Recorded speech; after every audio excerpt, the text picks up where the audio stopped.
Hello.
Hello. Lila is still in the bathroom, but I didn't want to play another Hi, song. hi. No, I'm here! Hi. I'm here! She's here. Oh, wait. Hello. We are bunnies today. Hi. Oh, I don't even have the stream open. Wow. Oh, hydrate. Hydrate. Oh, thank God, I needed that. Easter.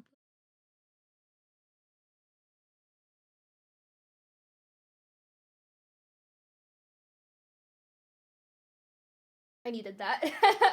Okay, let me drink some water as well. Delicioso. I'm a little tissue. Here we go. I need to save up 50k more points. For what? There's not anything that's that expensive. To pick a topic, you mean? Oh, 30k for each of you. Alright, pal. Alright, pal. Wow. Slow your roll. Oh. I don't want to do Huh? I don't remember the last time I had to do an ara, and I don't want to remember it either. I don't have it on my redeems anymore, so I only will have to do it for podcasts. Damn. Yeah. I'm comfortable with doing ooh-woos now, but something else. I remember Ara. Ara, folks. The real Ara.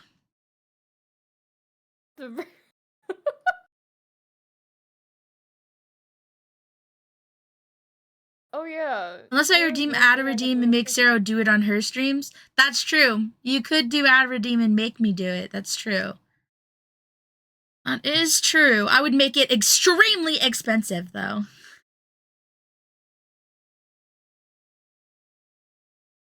Expensive are we talking? Let me think. Probably. Oh, my tablet's on. That's why it's not working. Okay. I was like, why is my monitor not working? Tablet's plugged in. It would be like at least more than my Serenade redeem, so probably like 30,000, similar to here, maybe 40. I'm being a little mean.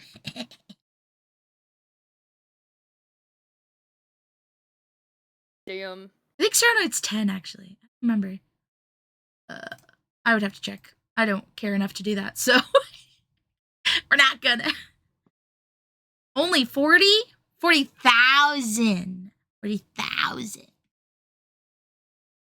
Get it right. I have that on my channel. Well, like, you would have to buy the redeem first to add the redeem. So then you wouldn't have enough.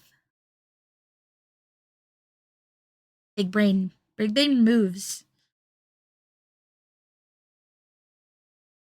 I promoted our podcast today on my Minecraft stream, so hopefully some new faces show up. Shit, the pressure's on.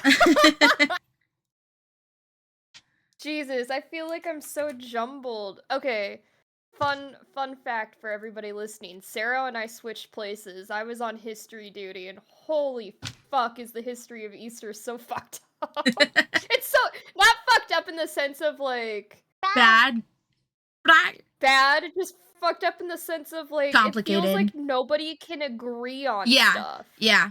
That's just, like, the origin side of things in general. That's why I always have, like, a section that's, like, some people say, some other people say, because the origins of things, especially things that are so old, it takes a lot of convincing for someone to be like, yes, everyone thinks this is it. Very rarely does everyone agree on something. The first few videos I even watched, was all on, like, one thing, but then after that, I watched a video that basically told me everything that is being put out there is a lie. Is it the what is there to believe? the goddess the one I sent you. fertility thing? That Yeah. It's all. Yeah, I saw that in my research, which, like, right when I first started, I saw that and I was like, oh, I'll write that down in the doc so that she knows, like, to look into this specific thing. Yeah, no, it was like I found that it was all a lie. Yeah. After 2 videos, and I was like, what's the truth? No one knows. No one knows. But yeah. Yeah, it's a conspiracy. Easter's a conspiracy, guys. The Easter Bunny isn't real. For all children watching, this is a joke. For all children watching, that was a joke. I am the Easter Bunny. Nice to meet you.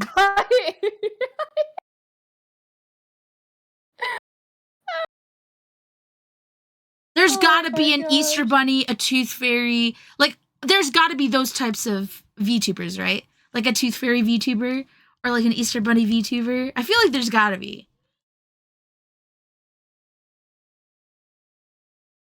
Oh, I hear oh my god, if the babies. There is, somebody please tell us. Yeah, I want to know. I want to know. I hear the babies I did almost upstairs. have my heart broken. Can you believe her? Can you believe her? I know. I'm so sorry, Lila. I didn't mean to tell you that he wasn't real. They weren't real. Is it okay? Question for the audience and for Lila. Do you think of the Easter Bunny as a certain gender? Because I always think of the Easter Bunny as a him. But now my whole world's fucked and I think it's a girl. Because of the fertility goddess? Yeah. Oh my god. But no, wait, Sero. We'll get into it. But the Easter Bunny doesn't have a gender. Oh, non-binary. Think Interesting. Venus. Think Venus. Oh, okay. Venus. Yeah, androgynous. Yeah. Yeah.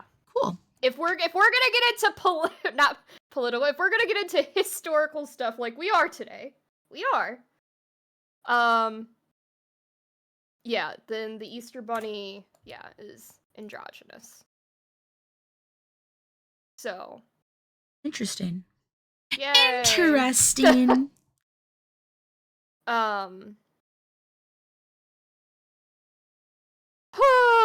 But yeah, no, I'm like exhausted. Holy shit. How was your day today? Well, it was pretty productive. I got up at 8, 12:30. I streamed for 2.5 hours, and then I cleaned my I vacuumed the entire like first floor, and then I switched over the laundry, and then I cleaned the bathroom, and then what else did I do?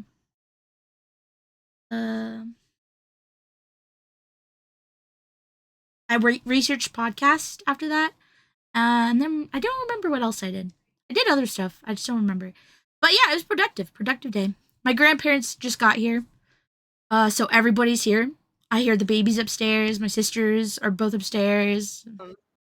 The dogs are upstairs because one of them came down and was visiting me.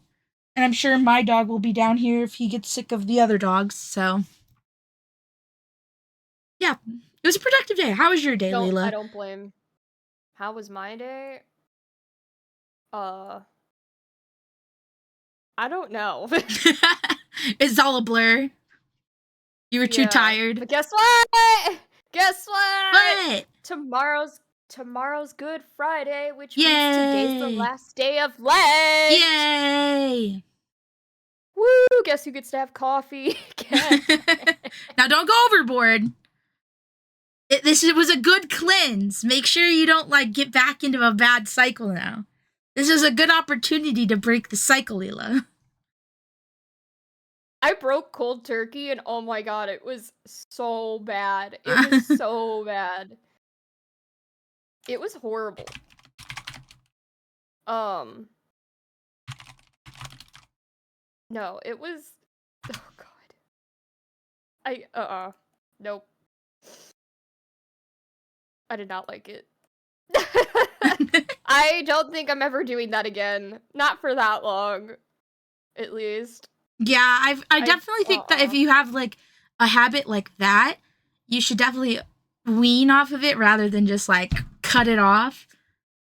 Because even though coffee isn't like a serious drug, it is a drug. It does have caffeine, which is a drug. Yeah. So, yeah, it's definitely important to not like.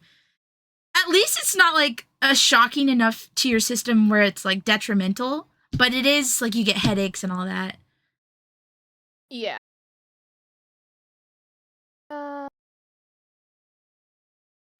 It was really bad, guys. I don't suggest doing that.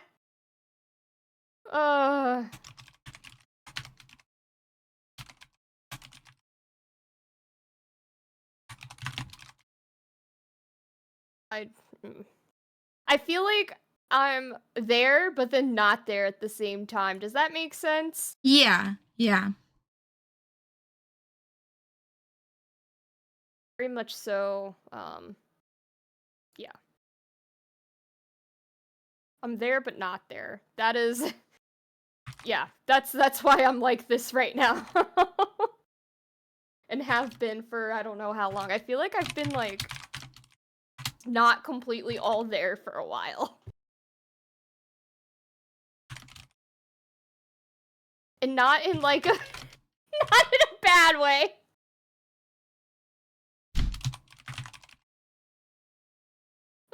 Somebody asked me if I was gonna drink coffee at midnight, and I was like, No! That's a really bad idea. No! I work That's in the morning. worst. That's the worst way to break Lent. Hello? That is like, will I drink it tomorrow morning? Probably. Am I gonna drink it at midnight? Probably not. That's like the recipe for a fucking disaster. You know? Yeah.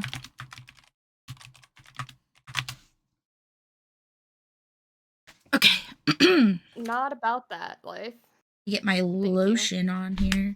My hands are a little dry. This cold, this back and forth weather, man.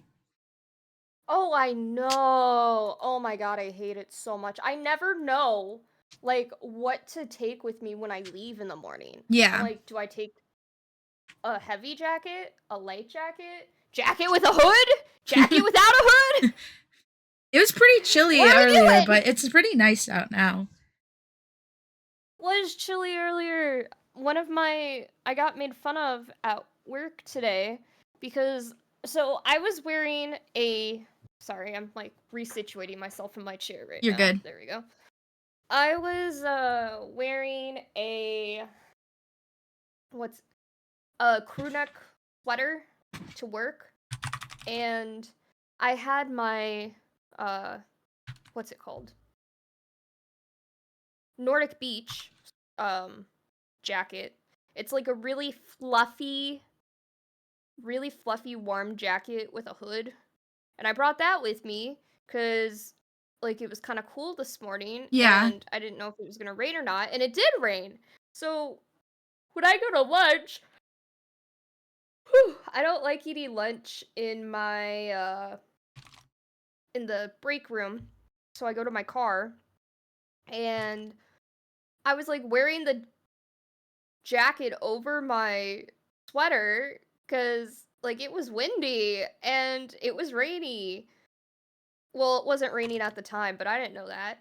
And my manager was like, "Geez, cold there?" I was like, got enough jacket? I don't remember. It was something like that, and I was like, yeah, I'm cold. I Sorry. don't know what it's like outside. Yeah. And Like, also, like, where you work, it's windy, so, like, you never know. It is so windy. Oh my god. Were you at work for that tornado warning, or were you at home? There was a today? No, like 2 or 3 weeks ago. Oh no, I was at home. Oh, okay. I was at home. For some reason, the tornado warnings have been happening while I'm off of work. So, okay, because like where you work, that's more of like out in the open corn. So I would be terrified. Actually, one of my supervisors took a picture. Oh, really? It didn't touch down. I don't remember what it's called if it doesn't touch down and it's just like the funnel. Yeah. But but she took a picture of the funnel near the job. I almost said the job's name. That would have been so bad. It's a small company. Near the job, and holy crap, I was like, whoa, that thing was over there? Ha! Good thing I wasn't there. Yeah, no. I never thought about that until you started talking about, like, the cold weather. Then I was like, wait a minute. That's, like, out in the corn. No, like, literally out in the corn. Literally out in the corn. In the corn. Out here in the corn, out in the corn. Yeah. But yes. Even though it's cold out, it is becoming spring. It is. Not that I think that our Easter's going to be very nice out. I don't know. It's supposed to rain, no? Rain? No! Is it really? I don't know. Let me check. Let me check real quick. Can you check Saturday too? Yeah. Because us just checking the weather. Saturday. Yeah, right? It's 85% chance of rain both of those days, bro. No fucking way. Yeah, it's supposed to rain all week. Like it was raining most of today. I was gonna mow the lawn, but I couldn't. It was raining. Mow the lawn? Huh? Good for you. Yeah. Well, I said you mow the lawn. Good for you. It's just like the self-propelling mower, so it's not very hard. Yeah. Yeah. I have only ever done it once. Yeah, well, I mean, I did a very good when job, I was a little kid, I would mow my grandparents' lawn when I was a little kid. But that was a driving mower. And I was mowing, like, you know, a farm. So it was a bit more land than my house. But are those fun? Are driving mowers they're so fun. That's how I learned to drive. is on that. Because I started driving those when I was like 10 or 11. Really? Yeah. And, like, they go pretty fast. There's, like, okay, so there's the speed thing on the mower. It's labeled with animals. So the slow is a turtle, and then the fast is a bunny rabbit. And so you push it up to the bunny rabbit, and it goes pretty fast. Really? Yeah. So I would mow it, and then my grandpa has this like, I don't know what to call it. It's like a brush for the ground. It's like a brush for the grass. It brushes the mowed up clippings into a bag to make like mulch, basically. So I would mow it, and then I would brush it, and then I would put it in the compost or the burn pile. I was such a farm girl back in the day.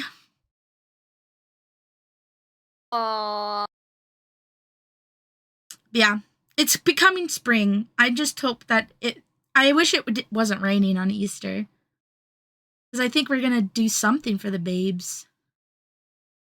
Because now they can both walk and run like egg hunts and stuff. Yeah, I think they really like it. Maybe we'll do it in the house. I was gonna say, did you ever do indoor egg hunts during bad weather? I don't remember doing any indoor ones. We did. I feel like we just went out there in the rain or some shit. Probably. I don't think we cared. I honestly don't think we cared. I'm trying to think, because we've done them at my grandparents' house. Bunny didn't like going outside during bad weather. Yeah, our Easter bunny gardens in the rain, so I don't think she cares much. Yeah, I don't remember. I don't really remember. We almost always did indoor egg hunts, even in nice weather. What? That's crazy, Angie. I don't remember ever doing an inside one in my life. There were so many, like, colorful flowers outside to hide things in. And I remember I don't remember if I talked about this on the podcast, but I found a bunch of family videos, and I have been digitizing them. And I found one that's an Easter egg hunt. And some of the hiding spots were crazy. I was a baby, so I wasn't even participating. I was just like watching my sisters and my cousins do it. And my dad hid one like inside the muffler of his Mustang and then covered it. Oh with, my god. Yeah, there was some really random spots. And my dad was recording it all because he was, that kind of dad. I always had the video camera out. But then there's was like that. You should try to digitize them if you have them still. Parents definitely do. Because how I did it is I hooked it up to my PC and I recorded it on OBS. And it's so easy. Oh. Yeah, so easy. Highly recommend. Egan and Muffler is crazy. Okay. He also put one in, there was this one is harmful. I'm gonna be real. This one probably wasn't the right thing to do, but he put one in the like little tree bush thing that's next to my side door? Yeah. There was a bird nest in there. And it didn't have any eggs in it, but he put it in there. Oh, no!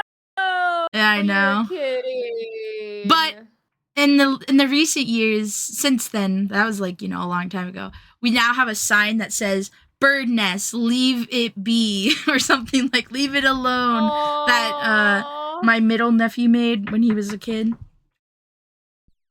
Speaking of which, he's right here. We're talking about the bird nest sign on the tree. Hi. I was talking about you. Aren't you the one that asked or made that? You when you were a kid, yes, when you started living here. I was always been here. No, you don't remember anything. To be fair, you did move here when you were a kid, so. She says hi.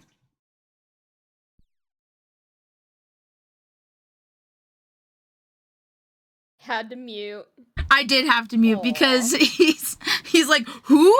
He wants me to say your real name because he wants us to be doxxed. He's a rat. Oh, what a rat! Asking who it was. I told you who it was. It's Lila. Yeah, I was asking. Shorty. Short. Oh. What it took. Okay. Okay. It took me calling you short to not understand. Wow. Yeah. We're talking about Okay. the Easter Bunny. Do you still believe in the Easter Bunny? No? What a shame. How dare you? How dare. He said that he always saw us planting the eggs out there. Dare. Were your parents like Wow. very like, don't look, don't look. If you look, the Easter Bunny won't come. I'm gonna be real with you. None of us were fucking awake when they were doing that. Love ya. Love ya. Are you kidding me? Do you know my family? I mean, I know you. I guess, My I know siblings. both your siblings too. I know both. I know all of y'all. We were not awake. That's so true. And we did not want to. Sometimes we didn't even want to fucking get up for it. Or we would have to convince each other to get up. I'm a morning God. person when it comes to that kind of stuff, so I was up. And then when I got old enough, I would participate in the hiding portion. Ew. Yeah, once I became a teenager, I hid them for my nephews and niece. But by the time I was old enough, well, no, there was like a couple years where for the oldest nephew, even though we're like 5 years apart, there was a couple years where I would hide them still. But did you guys do Easter baskets? That's a good question. Because I don't know a lot of people that do Easter baskets. For sure. No, for sure. I'm pretty sure we got them last year too. I don't know if my mother's doing them this year though. Yeah. I know some people still do them, but like I haven't been seeing a lot of like Easter basket things. Oh, I know, I guess I don't know, because all the parents I know for the little kids I know do Easter baskets. We don't do Easter baskets anymore, I don't think. Except for the babies. But no one else gets them other than the babies. While we're on this topic, I am currently texting my mother to ask if we're doing Easter baskets. Oh, good. Because I asked my siblings and they were like, I don't know. I was like, the one that lives with my mom. I'm like, why don't you fucking ask?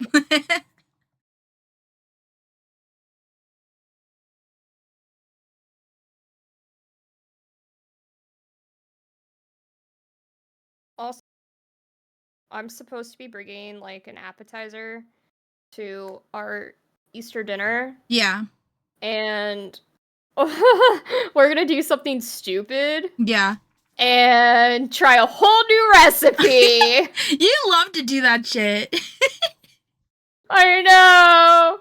And there's a good chance. I'm gonna send you the picture. I don't know if you can post it. I don't care. I'm gonna send you a picture of what I'm gonna try to recreate. And oh my god, this could go so bad. Like, this could turn out so bad. Hold on. Okay, let me see. Stop. Sorry, I saw your note on why rabbits. Oh, because they're cute. No, there's an actual thing for it, but I didn't have it written down at the time. Oh my gosh, Angie, I just saw your tweet. This is everything. Black licorice candy is my gig. I would kill to live with someone that doesn't like black licorice. My dad does. But my mom never gives it to me. Never had black licorice. Oh, it's so good. It's not for everyone. I've gotta admit. Oh, stretch? Okay. Ow. Okie dokie. Why is Pinterest looking... No, I don't want engagement. That's why it looks weird. Just Pinterest.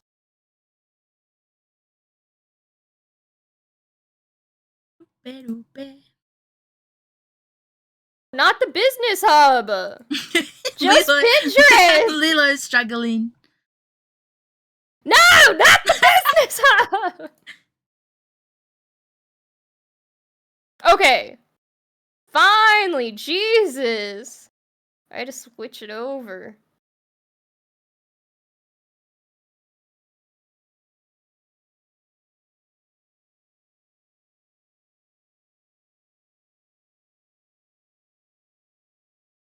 Where to go? Is it site? Scrolly, scrolly, scrolly, scroll, scroll, scroll, scroll, scroll, scroll, scroll, scroll, scroll. There it is.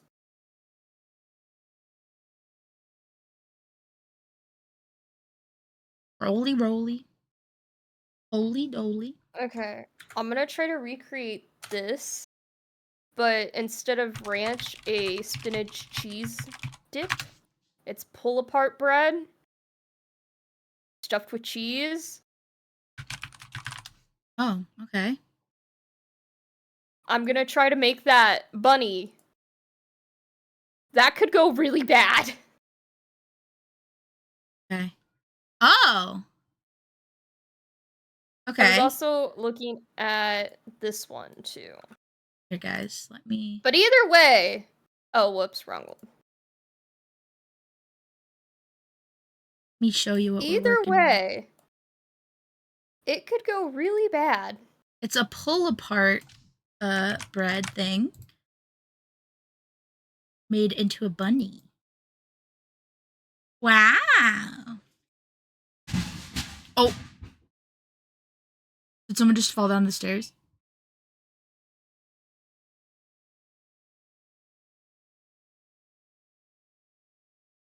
Let me check. Like, oh god. I hope nobody fell down the stairs. That would be, not good. Not good at all. And guess what, guys? I've been stalling for 36 minutes so I can finish writing my script. And I think I did a pretty good job on finishing it up. Is it all over the place? Yeah, but I got all the info down. That is stalling. Oh my gosh. Now I just... Last second readiness and art form, right? It is a little all over the place. It's more of like a really messy outline, but hey, I got everything on there, so... Whew! Did it. Oh, and I apologize to anybody listening, but I will definitely be butchering a lot of words. Specifically German words. But other words too, from other places in Europe. It's like... Easter was complicated, okay? It was complicated. I think I have... I'm back. What? Hi! Hi! They dropped a pot. Hello! They just dropped a pot. They didn't fall or anything. Oh, that's good. Yeah. It scared one of the Good that it dogs. was a pod and not a... Oh, Yeah, that's why. not the doggos! Yeah. And then I got stuck up there because the babies. They were saying, tee the tee, tee tee. babies! They're so cute. Aww. One of them's making a baby shark puzzle up there. Oh man. Baby shark. Baby shark doo doo doo doo. Wait. You know my mom? She sings instead of like the doo doo doo doo doo, she goes, baby shark doo doo doo doo. she doesn't do the right rhythm, and she goes for it every time, and I'm like, you know what? Go for it. So cute. Playing the video so and it's cute. still wrong, brother. That is so cute. Oh my god. She tries her best. Okay, Lila, shall we do our intro after our 40-minute pre-intro?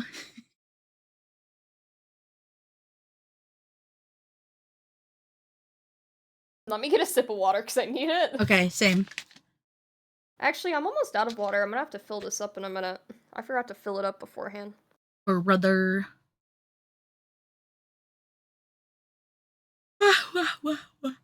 Okay. Well, I got a lot, like, did you look at my Lila doc? I did not. I didn't even see where it was. Is it in the folder? Should be. Okay, yeah, I see it. Oh, Lila's yeah. bunny note. Oh, yeah, I see. Good. I'm gonna need that water. Okay. Are we ready? Let's go! Hey! Oh. Sorry.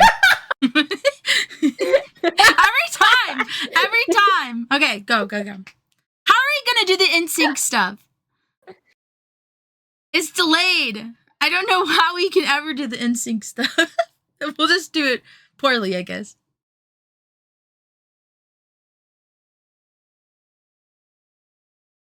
In the intro, though. Huh? No, just the outro. Just the outro. Oh, in the outro there is? Okay, good. Yeah, not the intro. Okay. Hey, and welcome back to Season 3 of Series of Geektastic Events, episode number 6? Yep, episode The 6. podcast where folklore hops into the modern day. That's right. Hello, everybody. I'm Sero. And I'm Lila. And today we're diving ears first into one of the fluffiest legends out there, the easterbunny. Oh yeah. that part just threw me off. The pastel-colored powerhouse, the chocolate delivering, egg hiding, slightly mysterious, and frankly very underrated icon of spring. We're talking origins, evolution, and how this magical hair became a symbol of Easter in the first place. Spoiler alert. I knew this was here, but it still gets me. Spoiler alert, there are no actual bunnies in the Bible. Shocking. We've got folklore. We've got German immigrants. We've got fertility goddesses. And probably more jelly beans than anyone should be eating. Grab your basket, fluff up your tail, and let's hop into it. Oh, that wink was horrible. Le gasp. Gasps in Spanish. The tracking. There we go. There we go. Guys, can you my believe God. it? The Easter Bunny's not in the Bible? What? Dun dun dun. All right, so Now I'm looking we're at going to be switching it up today, guys. For those of you that have watched quite a few of our episodes, I am I'm gonna go very... for my water while you say this. Yeah, go for it. I am usually the person that hits us with the history, the origins, that sort of stuff when it comes to these types of episodes, especially when it's like a holiday or yeah, when it's a holiday. And today we're gonna be switching it up because Lila sent me a video and it was all about this one aspect of the origins. And she seemed pretty excited about it, like via message. So I was like, you know what? I always do the history. Let's let Lila do the history. And, well, guys, I might have made Lila do the history for one of the most, like, complicated origin stories that we've done yet in terms of, like, actual evidence, concrete ideas, people of a majority believing in something. There's a lot of drama here. Not a lot of people get along on this subject. But I know Lila will do the history justice. And we get to do something, mix it up. And then I'll be diving into talking about what we do today, at least here in America, for Easter. And then I'm also going to be diving into Easter bunnies around the world. Because you might not know, but not a whole lot of people celebrate Easter bunnies. It's mostly a Western country thing, which I didn't know about. Got my American brain going, thinking that everything we do is what everyone else does. Growing up, when I was a kid, realizing that not everyone uses Fahrenheit. The panic ensues. Ah!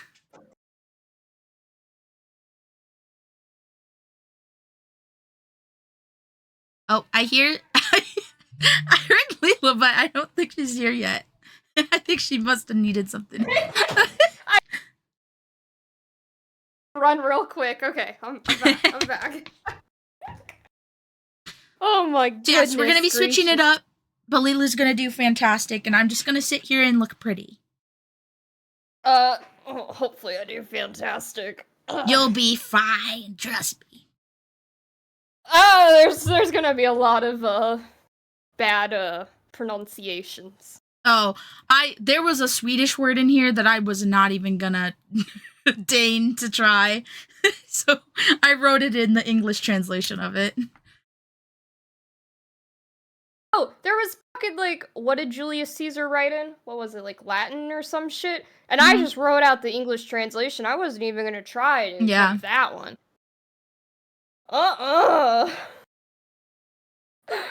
Okay. Okay. So I've been debating how I want to go about this. Because there's a couple different ways we can. Okay. Like how to, just go into it. Slide into it. Oh, okay. I don't know if we should be sliding anywhere. Oh, God. Okay, I think I'm gonna start with... What is... Oh, no! I don't even know! Okay. We're okay. I know what I'm gonna start with. Bear with me here. Because I don't know how to pronounce some of this stuff, okay? You're fine. I have your doc open, so if we really get into a thing, I can help. Okay. Wait, where'd the Buddha stuff go? 1 second! Where'd the Buddha stuff go? Oh, okay, it's there. Okay, never mind. I was on the right. I was right. I was doubting myself. Okay. So, we're gonna kind of get into the... I don't want to say, like, full-on religion of some of this stuff, but, like... cultural. There we go. The kind of religious/cultural parts. So, bear with me here. We're talking about 3 hairs. It's a symbol that I did not send to Sero and that I am currently doing right now because I forgot that that was a thing. Okay. No problem. Hairs. China. I did not spell hairs right. Nope, not ears. Not ears. Hairs. There we go. Symbol. Can you hear me typing? Yeah, I can hear you a little bit. They can hear me typing, though, so it's fine. Ah, here we go. Oh, but that one's prettier. Okay, this one's prettier, so I'm gonna send it to you instead. There we go.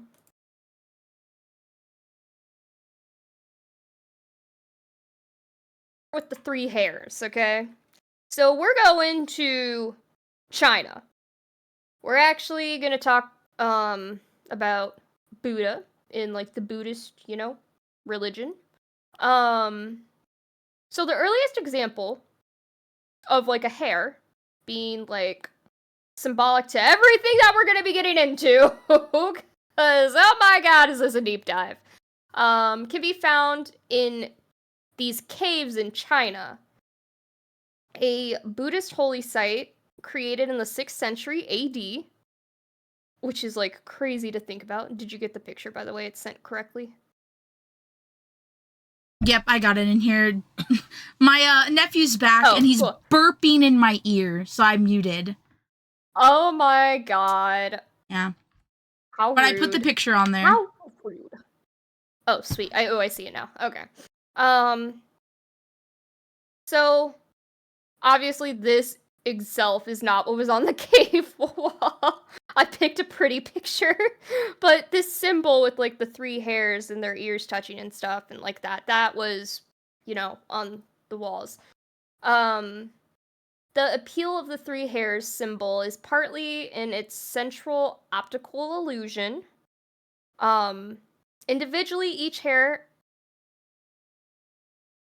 and ears. Okay. Individually, each hair has 2 ears, but it looks like there are 3 in total. The reason it was like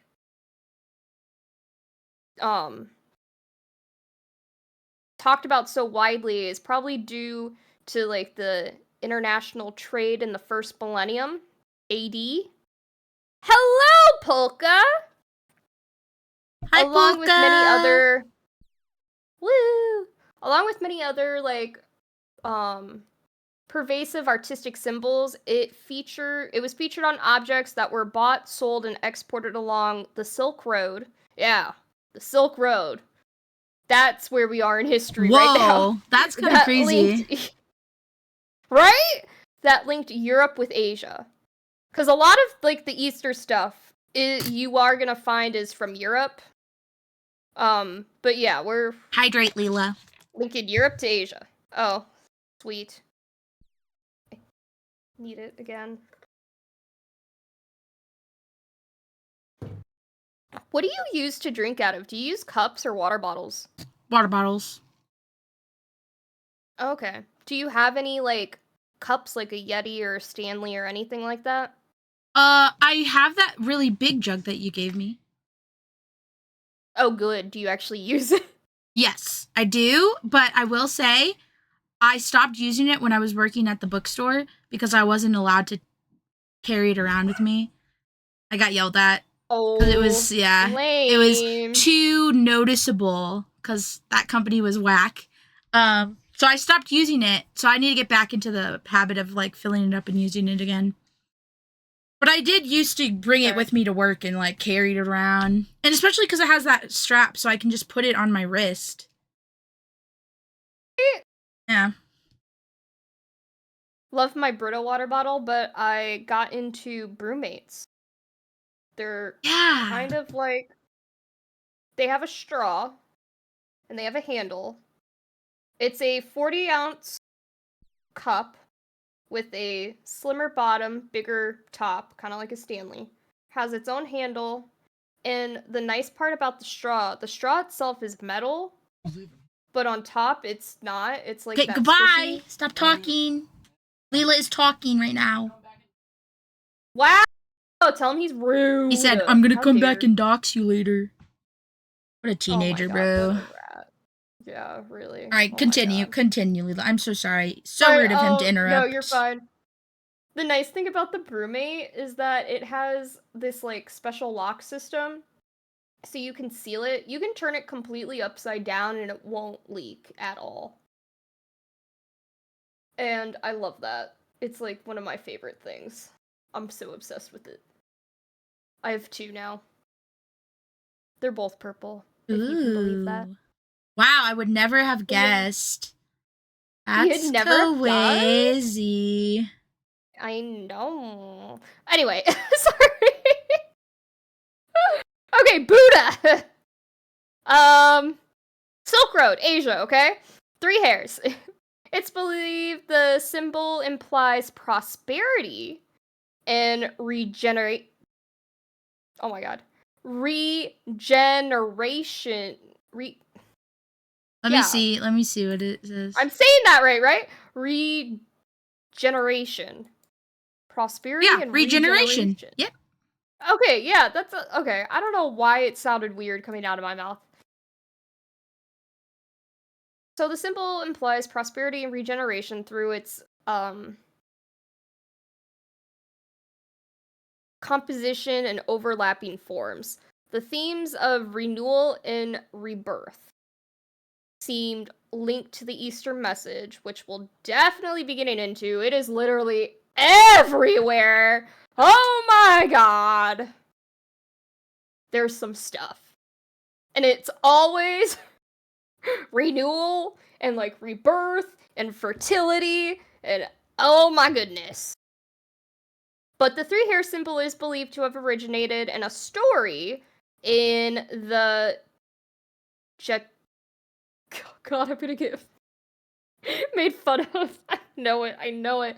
The Jakatas? Where are we?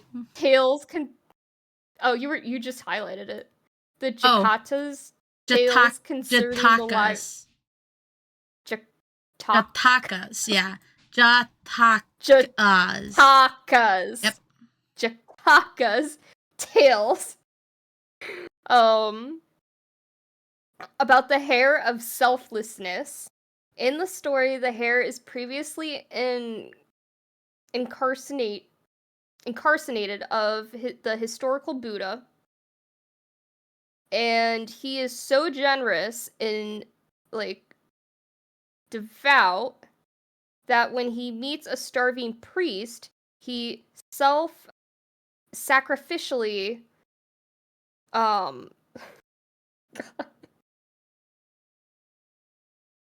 he's self-sacrificially clambered into a fire to provide him with a meal. I might have lied that there is some dark stuff. Okay, as a reward for his virtue, the hare's image was cast on the moon. Oh, that's where the moon... Okay.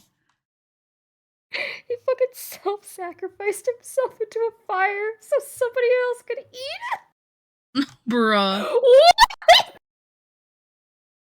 Sometimes you just gotta do stuff for the fam. I'm gonna tell you right now, because this was a story, I wanted to get it word for word, so I, like, pasted it on here to not fuck up the story, right? Yeah. Did not read that one all the way through. I got the first half and the part of the moon, because we go more into the moon, but holy shit. Would you do that for someone?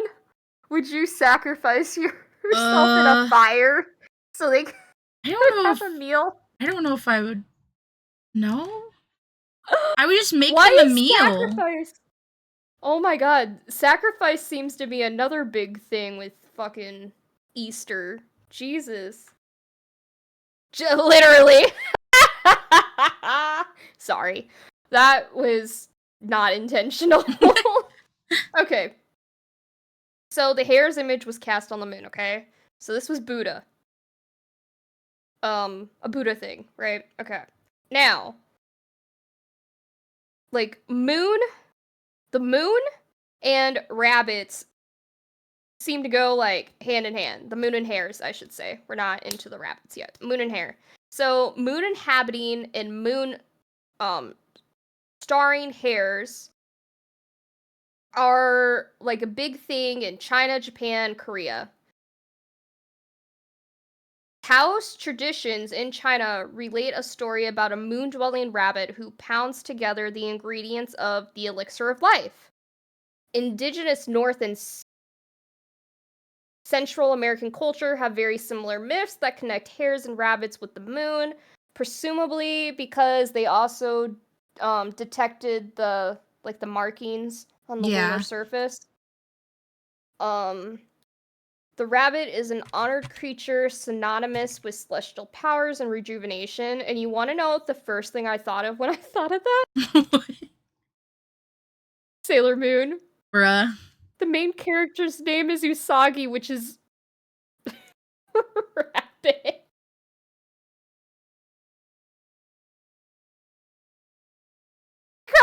Circle! I had to get it in there. Anyway, so, okay, rabbits, you know, hares, pretty big deal, right? Right? Yeah. Well, it doesn't stop there.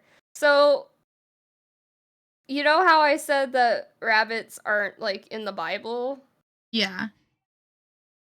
Well, like, the Easter bunny isn't in the Bible, I should say. But the Bible has, like, mentions of, like, you know, rabbits. So, like, the Bible offers mixed attitudes towards a rabbit. Right now, we're focusing on the attitudes of rabbits throughout history, if that wasn't clear. Okay? Just throwing that out there. So, the Bible has mixed attitudes towards rabbits. We're gonna pretend like that Lila's Bible classes were not her not knowing how to read. There are certain books in the Bible that refer to rabbits as impure animals, and I am not even gonna try to pronounce the fucking books because I know I can't. I was that kid in CCD classes that, like, refused to read out loud because I knew I couldn't say the words. Yeah. And that still sticks to this day. However, in like the Psalms and Proverbs, rabbits were described as possessing some intelligence, although ultimately they were seen and condemned as weak. So, as you can see, different areas of the world kind of view rabbits and hares differently. And real quick, even though this is not about a rabbit, I honest to God did not know where to, like, put this in anywhere. Easter lamb is one of the best known Christian symbols at Easter. With its white coat, it's been a sacrificial animal for centuries. In Christianity, the lamb symbolized the death of Jesus on the cross and his resurrection. Just a little fun fact I threw in the middle of all this rabbit talk because, like, white lambs, they're cute. Anyway, Greek and Romans. Because, of course, you can't have anything history-wise without the Greeks and the Romans. Yes. What fascinated ancient Greek and Rome writers were most about... I totally butchered that. Greek and Roman writers was fertility. So, Aristotle, the philosopher, so this was around, let's see, 384 to 322 BC, for example, noted how rabbits could breed at jaw-dropping speed. And then another influential writer, Pliny the Elder, which was 23 to 79 AD, mistakenly believed that their breakneck procreation was due to the fact that hares were hermaphrodites, and that childbirth was shared by both males and females. And there is more going into that. So that is what I was referring to earlier when we were talking about that. Yeah. But there's more.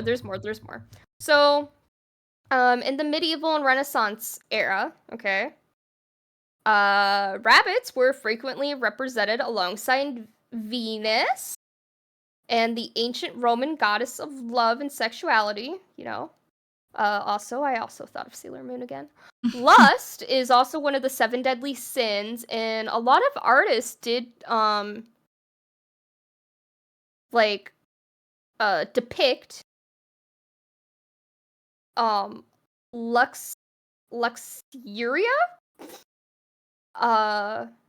As who, like, represents lust with a rabbit. So sometimes they took the form of a woman with a bunny, and there's actually a lot of really cool, interesting pieces of art with, like, half-naked women or naked women with a rabbit. So, you know, the Renaissance period, rabbits could either be symbols of chastity or boundless sexuality, depending on the context. So that was really big with art.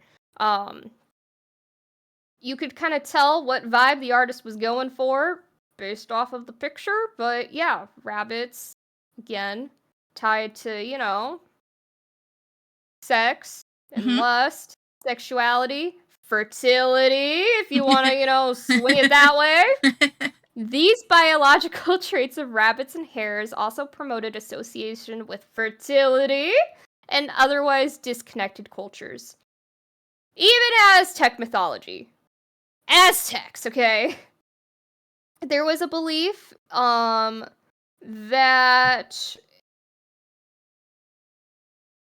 oh lord, the Sentenzon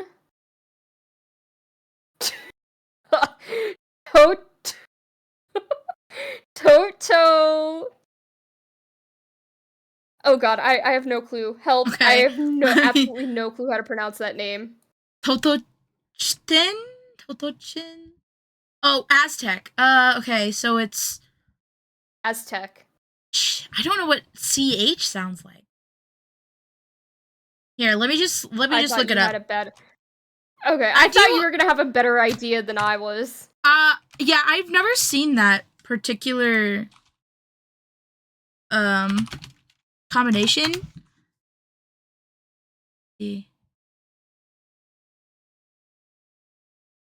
Okay, that is not what I wanted. Even the Aztecs. Oh no. Well, this guy, a group of 400 godly rabbits who were said to. There we go. In Aztec mythology, there is a belief that what Sero said. So a group of 400 godly rabbits who were said to hold drunken parties in celebration of abundance. I don't know about you, but I would love to go to a party like that. Can you imagine 400 like god rabbits, right, having a drunken party to celebrate like abundance? Great. I just had a realization about something. What? From what we were talking about earlier with like Aristotle and stuff about like the rabbits procreating really fast. That's what going at it like rabbits comes from. I never knew that. Okay. Anyway. In 1835, so we're jumping again. Big jump. In 1835, the folklorist Jacob Grimm, one of the famous team of the fairy tales Brothers Grimm, argued that the Easter hare was connected with a goddess, whom he imagined would have been called Ostara, oh god damn it, Ostara in ancient German. He derived this name from the Anglo-Saxon goddess Easter. Did I say that right? That was from earlier. You wrote it down on the doc. Oh, I have no idea how to say that.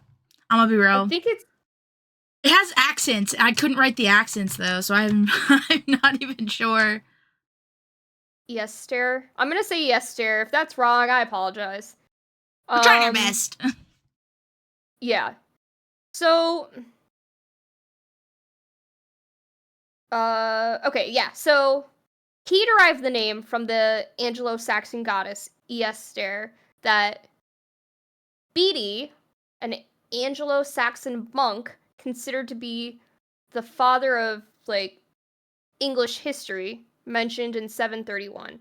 So Bede, this monk guy, the father of English history, Bede noted that in the 8th century England, the month of April was called Aestrumanath. Right? Or Easter month, named after the goddess Easter. He wrote that a pagan festival of spring in the name of the goddess had become assimilated into the Christian celebration of the resurrection of Christ. Now I'm going to highlight that because I'm going to jump down real quick. So, going into that, we're going to go into this whole B-Day hypothesis, you could say. Conspiracy theory, you could say. So Oastra, also known as the spring equinox, or Easter, is a pagan holiday that celebrates the arrival of spring and the equinox, the vernal equinox. It typically falls around March 21st in the northern hemisphere, making the moment when day and night are equal length before the day begins to lengthen and the warmer spring returns. Oastera is a time of renewal, fertility, and the awakening of nature after the cold and dormant winter. Ostera's origins can be traced back to the ancient pagan traditions, particularly those of like the Germanic and Celtic people. The holiday is named after the Germanic goddess Easter or Astara. I totally just realized I pronounced that differently than I did earlier, but whatever. Who symbolize fertility and growth and the like rebirth of life. So Easter associated with dawn, the rising sun, the budding of plants, flowers, making her a fitting figure to be the like person, the goddess for the arrival of spring. Ostera is a joyous occasion marked by various customs and rituals. So this, what I just said,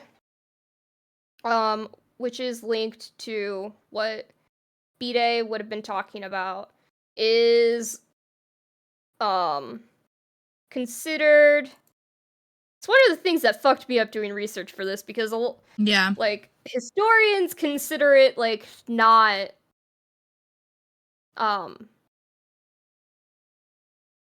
true, I guess. Not like real history. Not real like yeah, I feel like it's hard to explain, but it's not like the truth. It gets spread around as like the true origins of Easter, but outside of like B-Day and Jacob Grimm, who based this off of like B-Day, there isn't like a lot of proof, I guess, surrounding it, like there is for like other things that we'll be getting into. But yeah. And within this realm of like the pagan holiday that we're talking about, because yes, it is pagan, like what I'm talking about right now, if you didn't get it from like the spring equinox celebrations. It is said decorating eggs. Eggs are a prominent symbol of Ostera, representing fertility, new life, and the potential of growth. In ancient times, people would decorate eggs with vibrant colors, intricate designs as offerings to Esther. This tradition has endured and obviously still practiced today. Decorating eggs in this economy? I know! Yeah, I know. How much is a carton of eggs right now in your area? It's a lot here. Yeah. I heard people were smuggling eggs in from Mexico. Really? Yeah. So it's not. It's a you could say it's a different kind of white stuff. It's white eggs. Sorry. Can't believe Lila. Felony egg smuggling charge goes crazy. It's also said feasting and merrymaking. So, Astara is a time for feasting, and people gather to celebrate the end of winter, promise of warmer days. Traditional foods would have been fresh fruits, vegetables, bread, honey, symbolizing the bounty of the earth, which makes sense with spring and nature and all that shazazz. So, bonfires and ceremonies. Bonfires are often lit as a part of the Ostera festivities, symbolizing the return of the sun's warmth and light. Fires serve as a focal point for ceremonies. and rituals. There's dancing, singing, offerings to the gods and goddesses associated with springtime and fertility, which I really hope that those offerings is not like what the Buddha story was and people walking into the fire so people had meals. I will never get over that. Oh my god. Yeah, it is a top tier celebration, if it is real. It probably was. Like, there probably were people doing this, but to what extent? Like, were they actually decorating? Yeah. Well, I don't know. It's hard. It's hard. Planting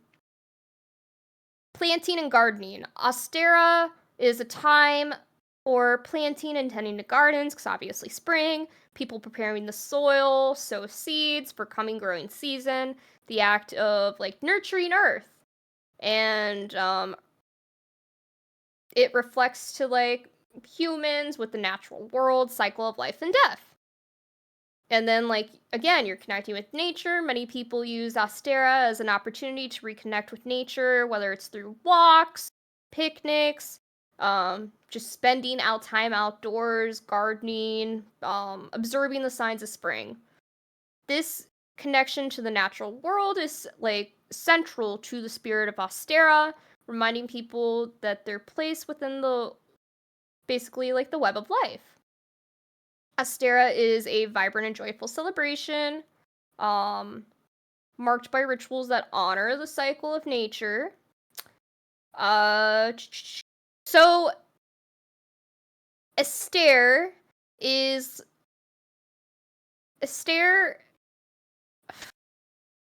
parallels with, like, resurrection with Christianity. You could, one source said it could even go as far as, like, the Greeks with Persephone, because of the balance of light and death, dark and light, and Persephone being, like, the goddess of spring. I don't, again, this is all, like, not, like, fact. Not fully confirmed. supported. This is not just, fully supported. Yeah, there we go. There we go. Not fully supported. There we go. But it is very well documented throughout everything I just went through that hares are pretty special to, like, most, what's the word? Cultures with different things. Fertility is a big thing. Fertility and, what were the other, what was China? Well, there was the moon, but, celestialness, powers, rejuvenation, all that. So, hares are pretty special. Shit, I lost my place. Oh, there we go. And, another thing that's special, eggs. Eggs represent, like, creation itself, which we will be getting into soon. So don't forget that. It's on the pop quiz. So, the fascinating thing about, like, the pagan talk, so there are a number of figures displaying zoomorphic features from across Western Europe and traditionally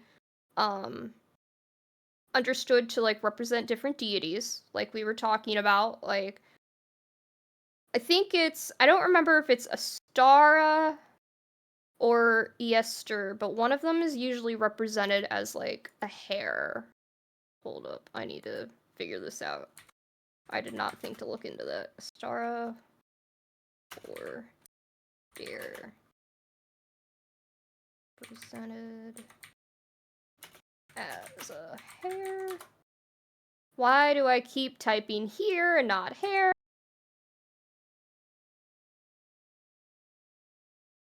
Okay, it's Astara. Okay, Astara. So Astara is said to, like, be represented, like, by a hare, like, looks like a hare, basically. Yeah. So yeah. It's kind of like when you think about it, there's actually like a lot of like, again, zoomorphic, so a lot of like animal type deities and shit like that throughout like different culture and stuff that get represented by animals. But anyway, it's the fusion of faiths with pagan and Christianity is what is said to have led to Easter today. So this pagan stuff that we just talked about in Christianity had a baby, and this is what we got, theoretically. While most European languages refer to the... Sorry, that was a small burp. Okay, I am sorry. Anyway, while most European languages refer to the Christian holiday with names that come from, like, the Jewish holiday of Passover, like in French and Sweden, German and English languages do not. They retain the older, non-biblical word of Easter. And Germany, I see you out there, okay? I see you. We'll be getting into you, too. After a long and cold northern winter, it seems it's natural enough for people to celebrate themes of resurrection and rebirth just in general. Again, you see it with the Greeks. I feel like with Persephone, there's this pagan stuff, but even just in general now, I feel like, you know, we still have forms of it to this day. Like, again, Easter, the holiday, I mean, there is the religion aspect of it, if you do celebrate that. And then there's, like, the non-religion aspect. It's seen as, like, I feel like Easter's seen as, like, a big holiday marking spring. You know what I mean? Yeah. Just in general. So. But, yeah, more about hares. We're getting into more about hares. So, this is somewhat theoretical with more of actual history backing. There we go. So hares were given ritual burials alongside humans during the Neolithic age in Europe. Archaeologists have interpreted this as a religious ritual, with hares, again, representing rebirth. That is like a total common thing, it seems like. You have Julius Caesar up in here, writing mid-1st century BC, that it was like basically taboo to eat hare, chicken, or goose. Oh, okay. Which, in the way he wrote it in Latin... You sounded British when you said that. Writ it.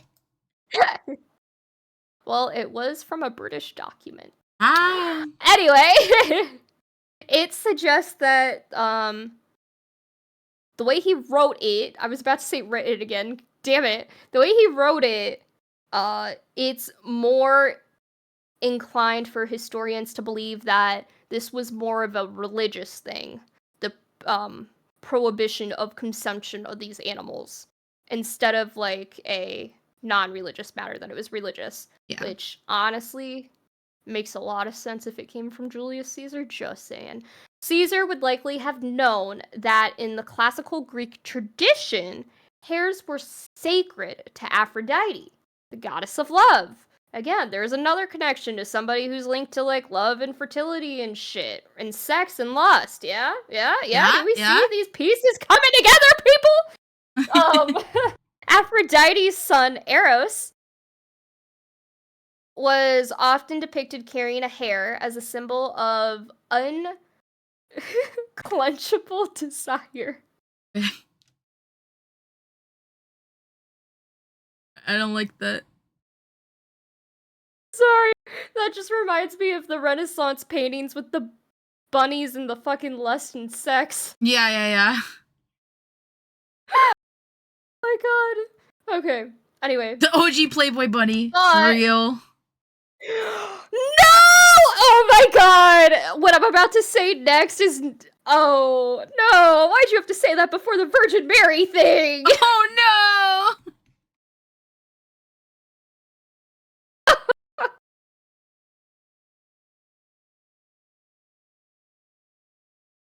No! Okay. So Virgin Mary is often shown, well, okay, I'm not gonna say often, but has been shown with a white rabbit or hare, symbolizing that she overcame sexual temptation. Because, Virgin Mary overcame that temptation, okay? Okay. The OG Playboy Bunny. I am never gonna forget that. That was beautiful.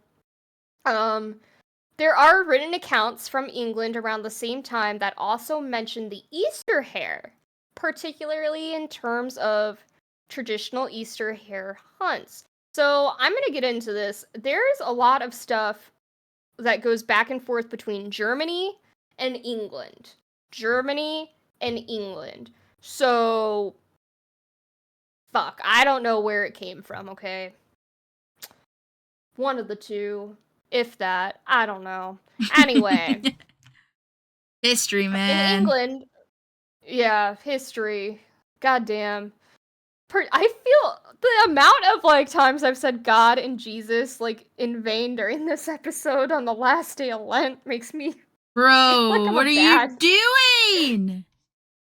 I just can't. I'm drinking decaf tea right now. You don't understand. God. Okay, anyway, fuck, England, okay, Fuck England. You heard it here first, folks. okay. In folk traditions of England and Germany, the figure of the hare is connected. Wait.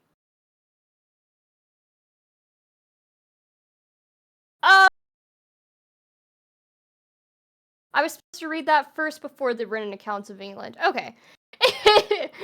It is in the folk traditions of England and Germany that the figure of the hare is specifically connected to Easter. Accounts from the 1600s in Germany describe children hunting for Easter eggs hidden by the Easter hare, much as in contemporary United States today. Okay. Also written accounts from England around the same time, the 1600s, also mention the Easter hare, particularly in terms of traditional Easter hare hunts. They hunt the Easter bunny. Oh my god. And the eating of hare meat on Easter. They killed and ate the Easter bunny, guys. I have something to tell you later, Lila. Oh no. Hare pie scramble. Oh no. Oh no. Oh no. Oh no. The hare pie scramble held in a village, and oh my god, I practiced this beforehand too.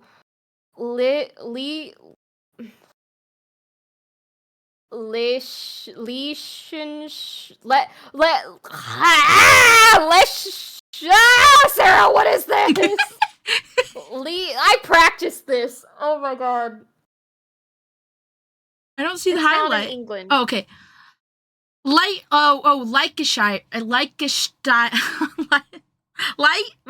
Leicestershire. There we go. Leicestershire. In England, okay. This village in England, okay. They were involved with eating a pie made of hare meat and people scrambling for a slice. That is what the hare pie scramble is. And I guess it's something that still goes on today, so, I guess good for you. Now let's get into the fun part. Hello! Witches. So we go from Playboy Bunny to witches. Follow me here for a second, okay?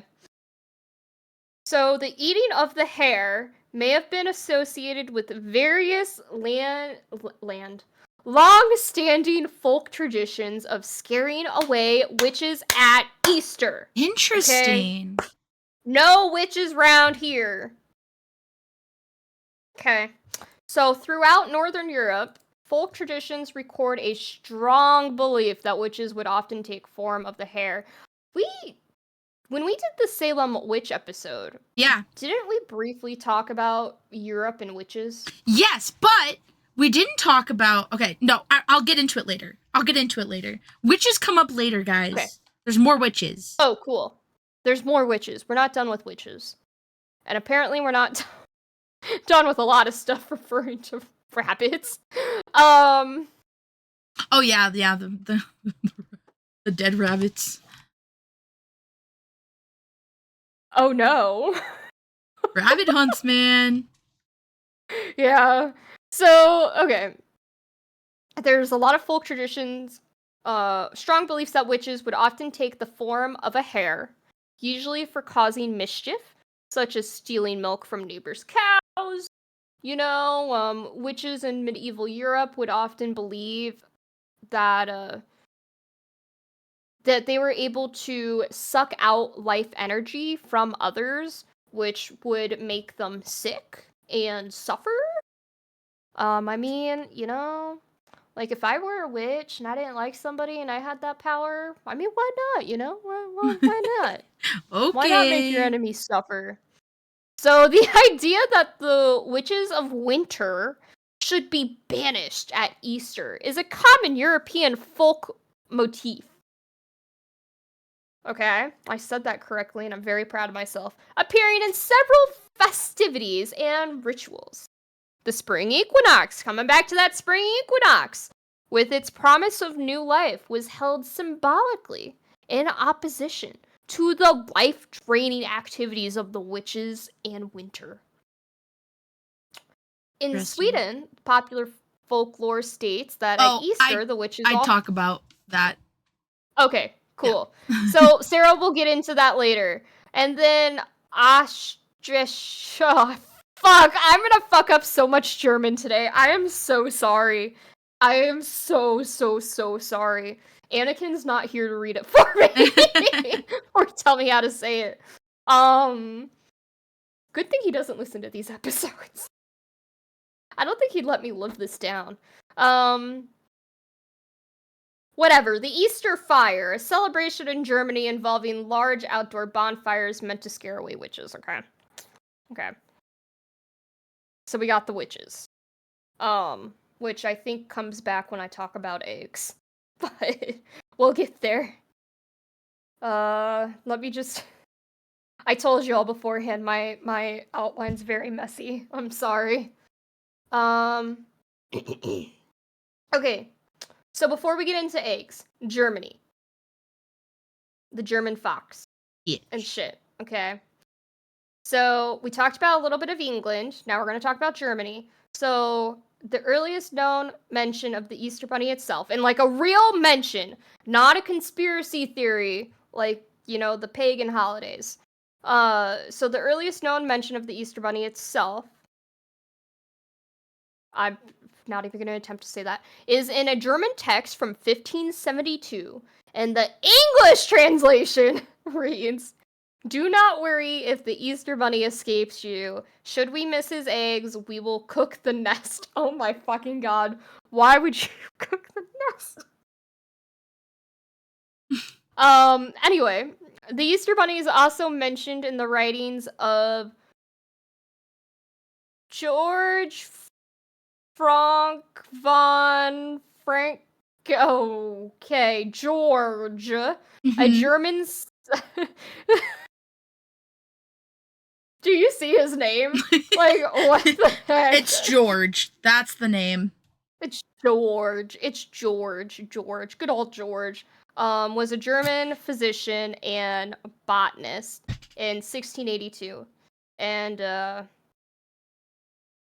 he wrote sometime around... Oh, wait.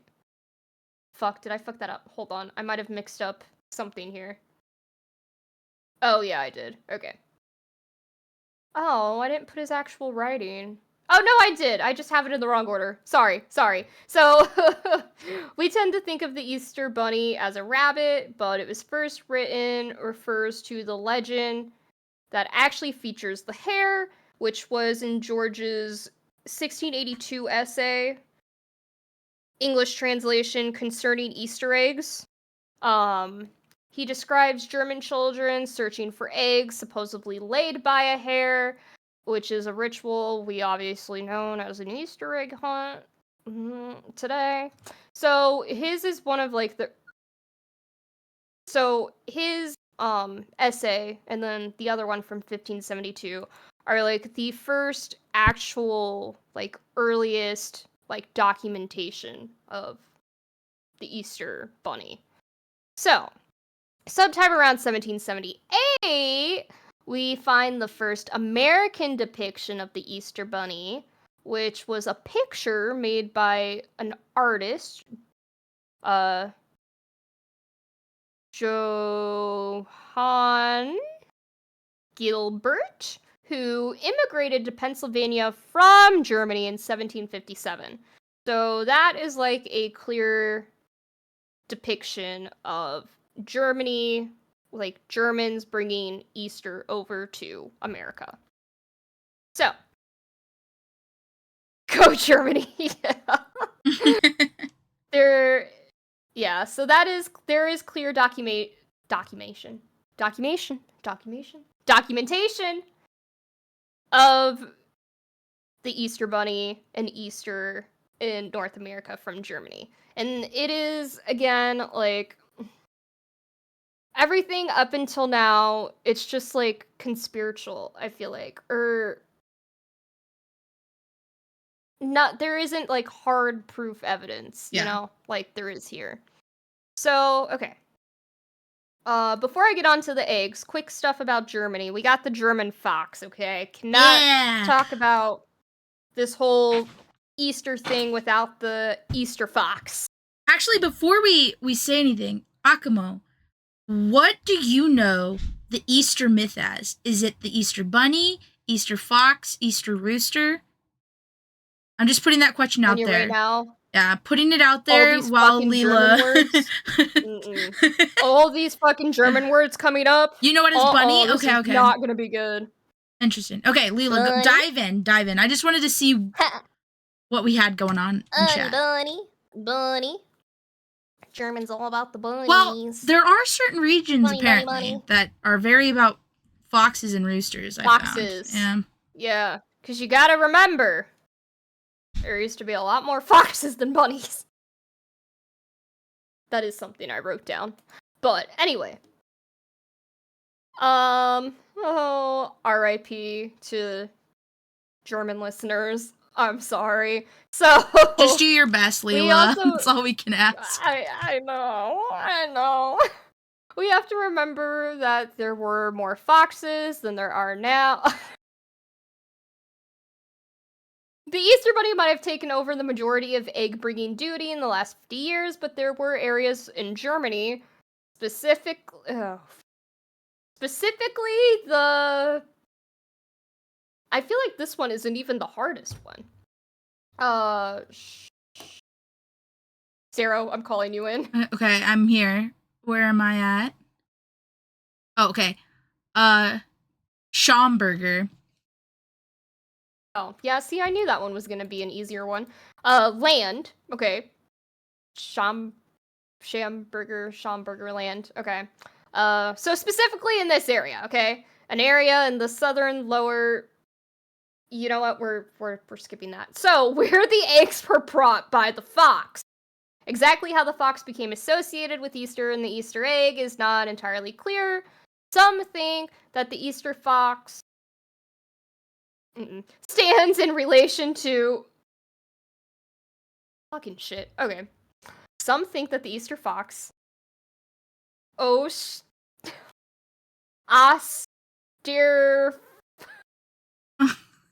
Where? Osterfuk? Oster... Yeah, there we go. Stands in... I'm gonna need you. Stay there. We gotta say this one. Stands in relation to...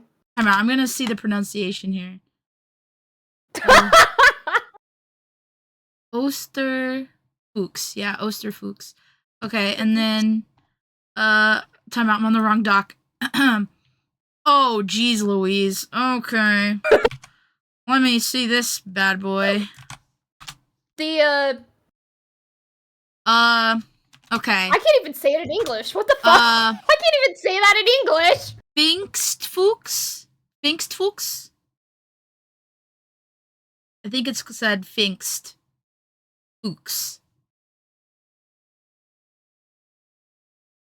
T or Pente? Yeah, what is yeah, this fox? Pentecost fox. Pentecost fox. Okay.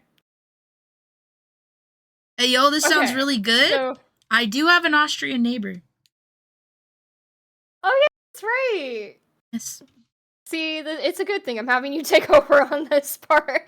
Okay, so the Pentecost fox. Okay, so on Pentecost, 50 days after the resurrection, people would walk from house to house, sometimes singing, with a fox, either, okay, morbid, dead or on a leash, and ask for donations. They would normally receive eggs because there was nothing else to give. Everything saved through the winter was gone, harvest time had not yet come, tree fruit was not ripe, but eggs were always available. Not in this market. This custom also called... This custom is a typical... Okay, you know what? Can you just read this sentence? Because there are words in this whole sentence that I cannot... Okay, this custom also called Eierhisten? Eierhisten? I don't know what the CH is. Eiersingen or Pfingstsingen? Pfingstsingen? How is it? Pfingstsingen. Singen. I think. Pfingstsingen. German skill minus 100. I know Eier because I eat a dish that has that word in it. Does that mean egg? Eier? I think Eier means egg. I think Eier means egg. Because there's a dish I eat that's egg, like noodles, and it's called Eier something. I'm a German level plus! German skill plus 100! I'm back, baby! Oh, you were right, Sero! I am a genius! Austrian neighbor for the win! Oh my god. Being babysat by her for the win. Woo! Well, okay, what she said, I guess, is a typical custom. I don't know this word. Is that bad? Cadging? Cadging?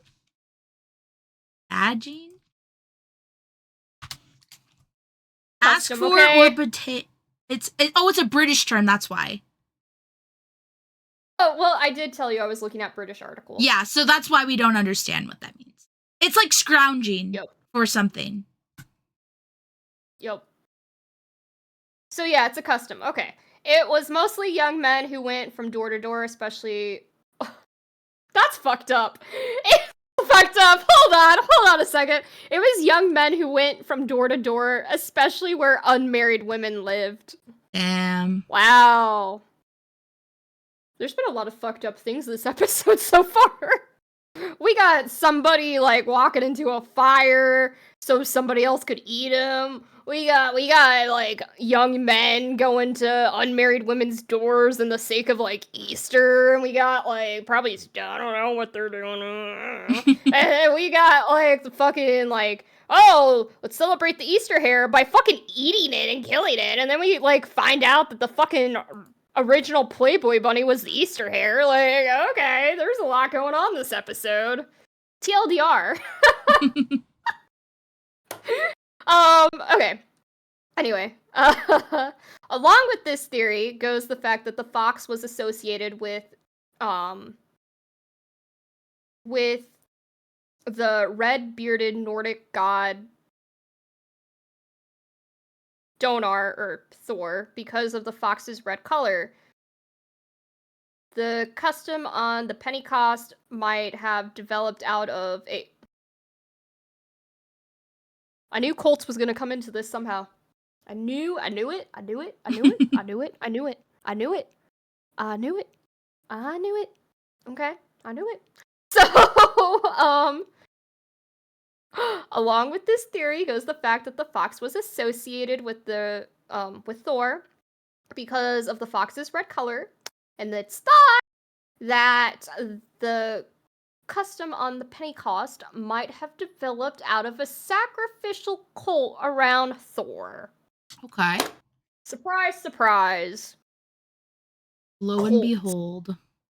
Being tied into the German history of the Easter fox. Okay. Anyway. Another like theory or whatever. So onion skins could be used in like the flaky stuff, egg, the or what's an onion skin? I don't know. The article said onion skins. Okay. Okay. I just said don't. Onion I don't. I skins. don't know if it's like the rough flaky stuff on the outside, or like, I don't know. It was said to give eggs, like if you were to like wrap it in an egg or around the egg, a reddish brown color. Oh yeah, just like a fox. And sometimes it was called a English translation fox egg, because I'm not even going to try the German one. The fox egg is also the name of a mushroom that, maybe I should have tried. Well, anyway, that German name is also the name of a mushroom that looks like a peeled egg and has the red-brown tint of a fox. The outside crumbly thing is the skin, I think. Yeah, I think that is the skin. Interesting. I don't know if I would want to eat crusty onion. Okay, I lied. I do need you to say what the fox egg is in German, because there's a phrase here that helps tie it all together. Say, something. Apparently, that's also the name of a mushroom. That has it is fuchsia, also known as fuchsia or fuchsia. Fuchsia. Okay, I can't say with that. I don't know what. I took a thing on phonetics and I can't even say it. Yeah. Well, those are pretty mushrooms. Oh, you looked them up. Oh. Well, when I typed in not the the nemesis of non-English, I don't even know what that is. I don't even know what that is. I don't either.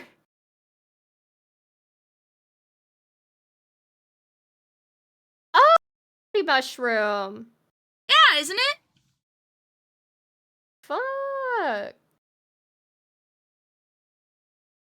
I learned something new today. Do you want to take a stab at this German phrase? Du trumpst wohl van Wuchseiern. That was so bad. Vulvan. It is you. Vulvan. Somebody's thinking about something impossible or not paying attention. Brother. Yeah, next time we gotta get Akama on these pronunciations, bro. We'll just send you a list of phrases and you just send us sound bites. We won't even say them. We'll just play the sound bite. We'll give you a credit.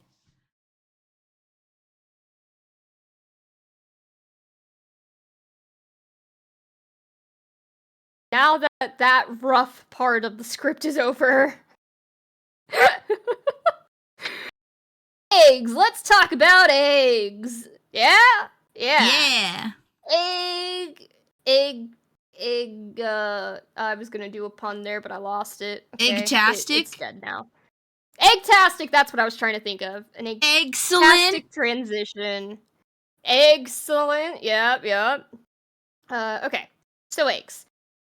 So, Holy shit, dude. I had no clue how important fucking eggs were. Like, holy fuck. Holy fuck. Vegans are missing out. There is a lot of shit surrounding eggs. So, eggs embody the essence of life. People from ancient times to modern day have surrounded them with magical beliefs, endowing them with the power not only to create life, but to, like, the prophecy of the future. Eggs symbolize birth and are believed to ensure fertility. Again, this ties into the fucking hair that we've been talking about. They also symbolize long life and even immortality. Eggs represent life in various stages of development, encompassing the mystery and magic of creation. So, creation. Creation myths commonly described how the universe was hatched from an egg, often laid by some mythical water bird swimming in the waters. Early myth makers view both the sun and the egg as a source of life, the round yellow yolk even symbolizing the sun. So, people would eat eggs for various reasons. Some thought to absorb their magical properties by eating them. Others ate them to ensure fertility. And the Slavonic and Germanic. oh god, Germanic lands, people also smeared their like farming hoes with eggs in hopes of transferring the eggs' fertility to the soil. And even in Iran, brides and grooms exchanged eggs. And then in the 17th century, France, a bride broke an egg when she first entered her new home. Is again like that symbol of, fertility.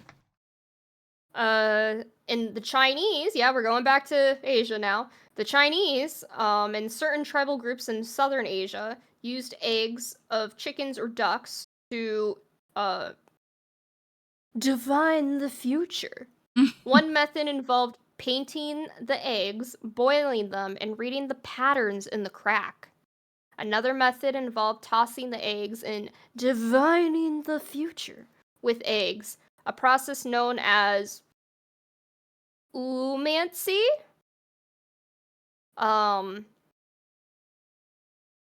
So yeah, eggs all over, everywhere, in all cultures, just like the rabbit and the hare, is this like big important thing.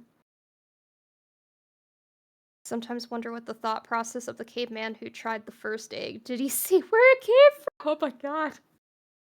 He was like, that came out delicious. of someone's, yeah. He was like, what is that? But yeah, so eggs, so many places throughout history, cultures, everything. Eggs have been tied as like sacred. They can predict death. They could even be sacred and dangerous. They're believed to have trapped spirits. So we're going back to like witches and spirits. It was even believed that like a witch could be hiding inside of an egg and like it was trapped in the egg and it could, jump out. They would help with crops. They're outside of like the farming tools being smeared with eggs for like fertility. There were people who would like plant eggs in the ground with their crops to like bring good fortune and fertilize the soil and shit, Yeah. So, and then there's like the like Christian side of it, the Lent side of it. So Julius Caesar, again, like he said earlier, it's taboo to eat a hare, chicken, or a goose. Well, also during Lent, back in the day, not now, but back in the day, I lost my place. There we go. You couldn't eat eggs during Lent. That was a no-no. Couldn't eat it. So, okay. Now here's the thing. Keep up with me here. Mm-hmm. There was a belief that eggs laid on Good Friday were said to turn into diamonds, and if they were kept for 100 years, and if your egg had 2 yolks in it, it was a sign you would become rich. Some people thought that eggs cooked on Good Friday and eaten on Easter Sunday, which is after Lent, would improve fertility and prevent sudden death. And it became the custom for people to have their eggs blessed before eating them. Because again, you couldn't eat eggs for all 40 days of Lent.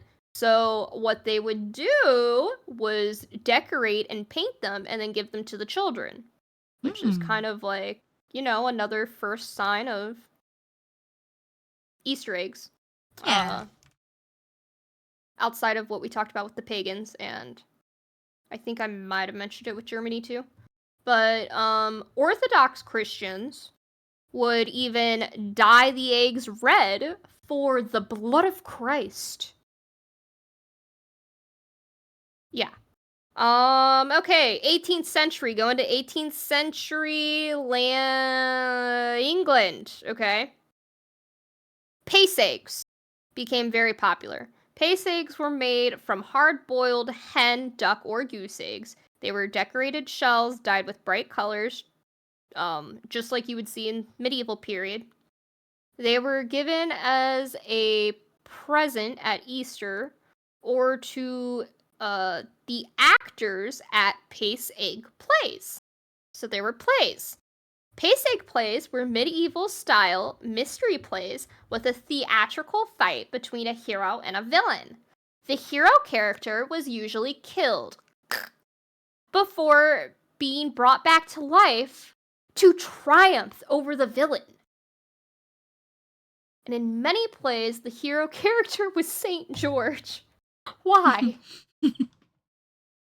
Well, okay, hold up. Actually, I have a theory on why. Give me a second.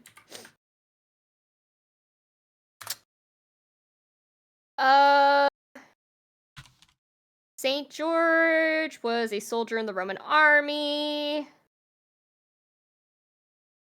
Oh, early Christian. Okay, yeah, I know he's a saint. Clearly, he's Saint George, but why? Okay, well, he's a saint and he has something to do with the army. I don't know anything on Saint George. There's too many saints to keep up with in, like, Catholic religion. Yeah. Just saying. Well,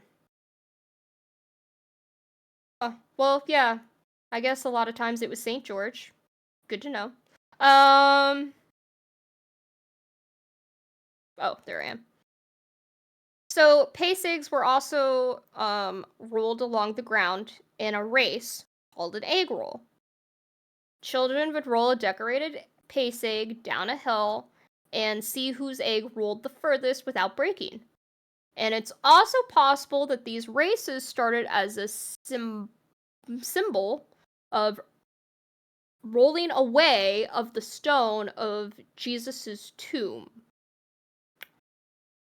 Now, despite all that, the most famous egg roll takes place in the US, still to this day, on the lawn of the White House in Washington, D.C. It's actually really cute. Yeah, it is very cute. Did I send? Have you seen a picture of it? Yeah, I saw it while I was doing other stuff. Yeah, it is so cute. It's so cute. So cute. I think that it's so funny that it went from, like, England to the US. Yeah, I know. But, yeah, you know. For some reason, I've never heard of it. The US went from the England to the US. But I feel like they would talk about it on the news or something. But I saw pictures of it because when I was looking at, like, Easter around the world in the US, that's one of the things it brought up. It also was like, when I found that out, I was like, I don't remember this. Does it really happen every year at the White House? I don't know. I just think egg hunts, and that's it. Okay. Give me a second. So yeah, that's eggs.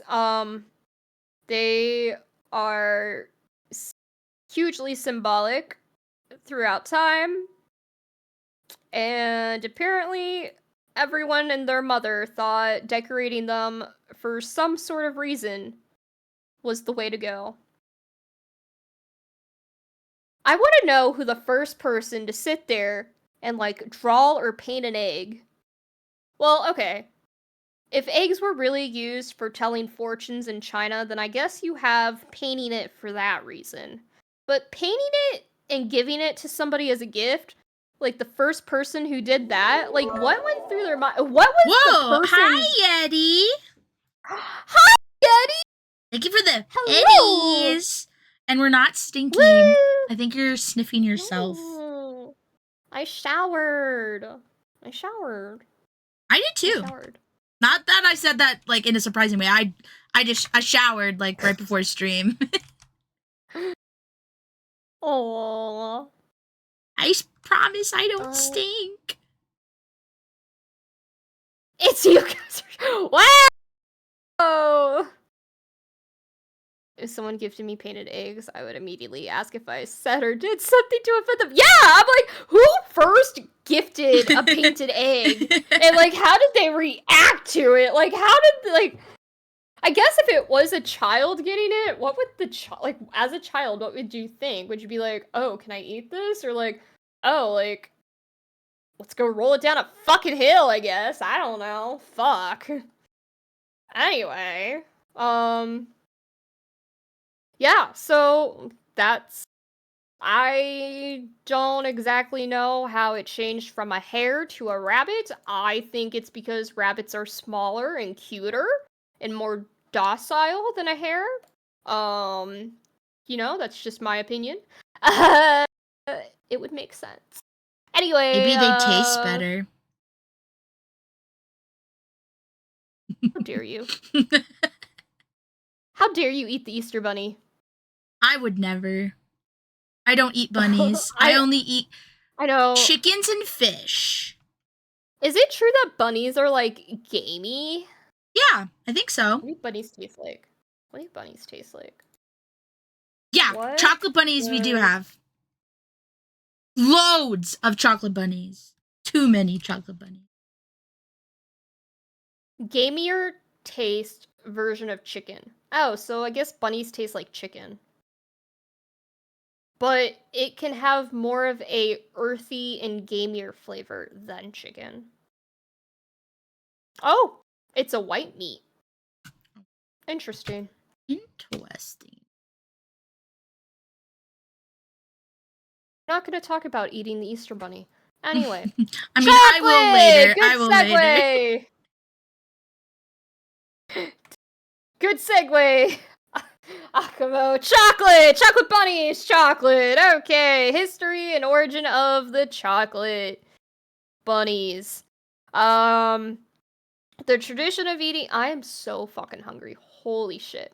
The tradition of eating and gifting chocolate at Easter dates back centuries ago, because, you know, like everything else, when Christian Europeans began exchanging eggs as a symbol of rebirth during the Lent season.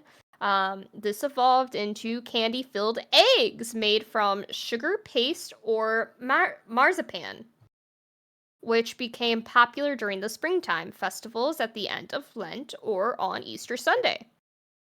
Later on, these treats were replaced by hollowed-out chicken eggs filled with sweets and even small toys. It wasn't much later that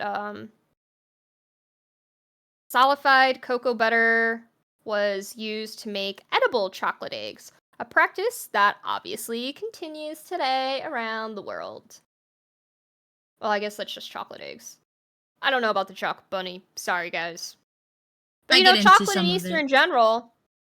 The Victorian era saw a significant rise in popularity of gifting chocolate at Easter. And it was at the time seen as extravagant and luxurious treat. So gifting chocolates during Easter became a sign of status, just like I feel like everything else in the world. Chocolate eggs were especially popular among children. They were fun to eat and could be saved for later, and even traded with siblings. What would you trade? Me and my siblings would never trade chocolate eggs with each other. Are you fucking kidding me? If we got a chocolate egg, it was like a fight to the death on who got to eat that egg. We would trade other candies. Like, I would give some people in my family the Whoppers, because I don't like Whoppers, like the egg Whopper things. And I would get something else, but, like, why would I trade an egg? For an egg? An egg for an egg. I just want to eat the egg. Unless, theory time. What if the older sibling or middle sibling hit the younger sibling and was like, "Don't cry. I'll give you my chocolate egg if you don't cry or don't tell mom." Bruh. Then I could see a trade going on. Sounds like Lila beat up on her little brother and sister, is what it sounds like. I feel like my sister and I fought more than my brother and I did. I've never seen you and your brother fight. I've seen you and your sister fight several times. I mean, my brother and I have definitely gotten into arguments as we've gotten older. Yeah.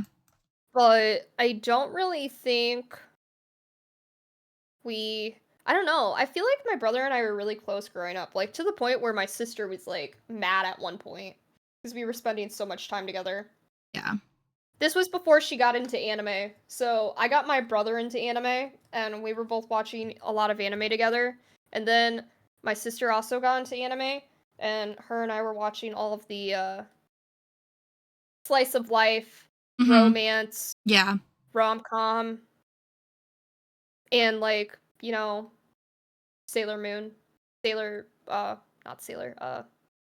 what's it called? What's that called? Magical Girl. Oh my god, Magical Girl animes. Yeah. But yeah, no, her and I definitely fought. We both bit each other and we both got in trouble for that. I remember that. That was bad.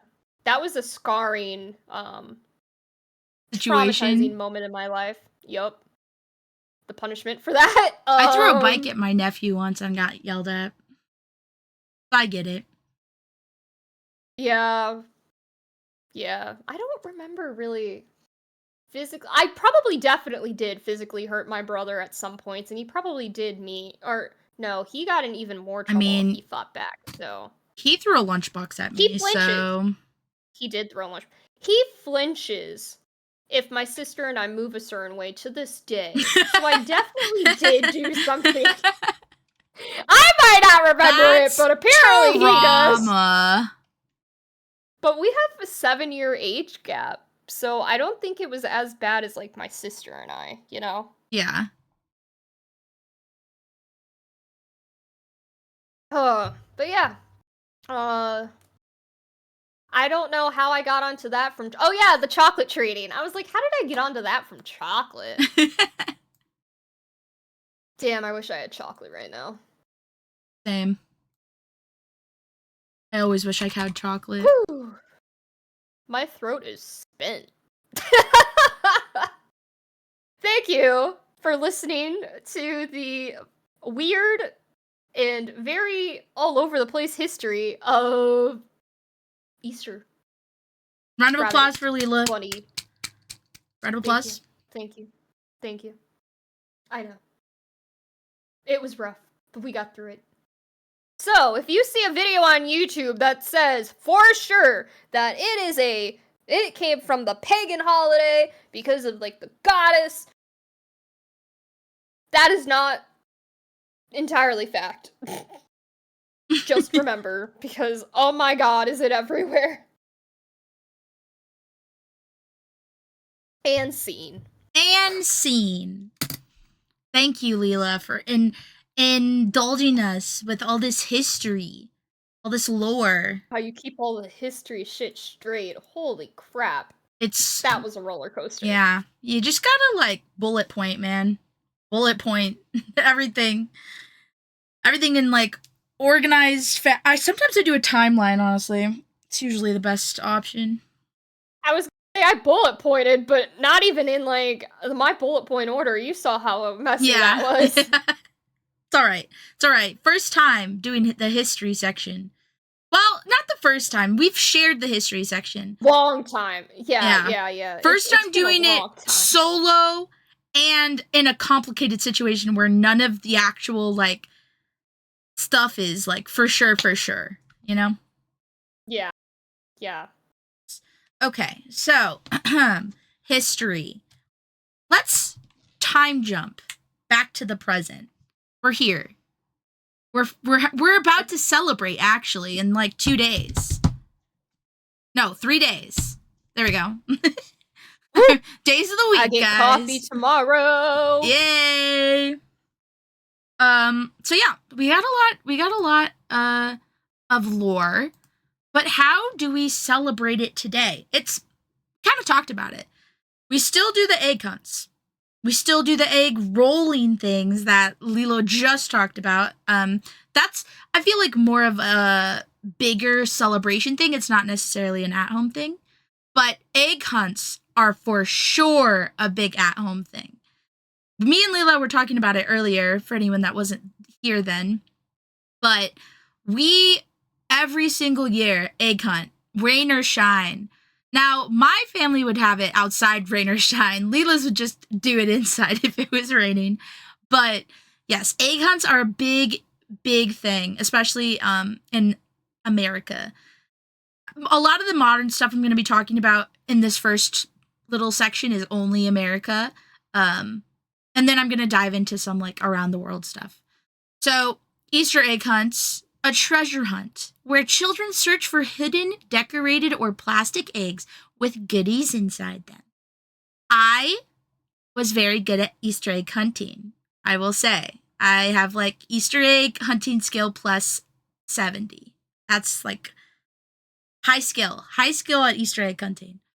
I don't know how common it is these days, but a lot of the stuff in there is probably pretty similar. So, like, candy, some mall toys. So sometimes there'll be, like, a little bouncy ball or something in there. Sometimes there's even, like, cash. Like, some parents go crazy and they put, like, cash in there. I think my family, there was a golden egg that you could find that had money in it. All the other eggs had candy and stuff. But there was a golden egg that had money. And it was like $5. But for a kid, $5 is everything.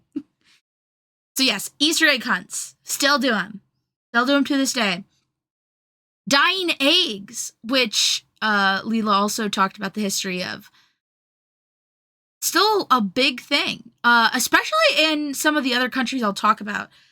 Not necessarily dyeing, but decorating eggs. Dyeing specifically in America, I feel like, is pretty popular with, like, food coloring and other, like, non-toxic dyes.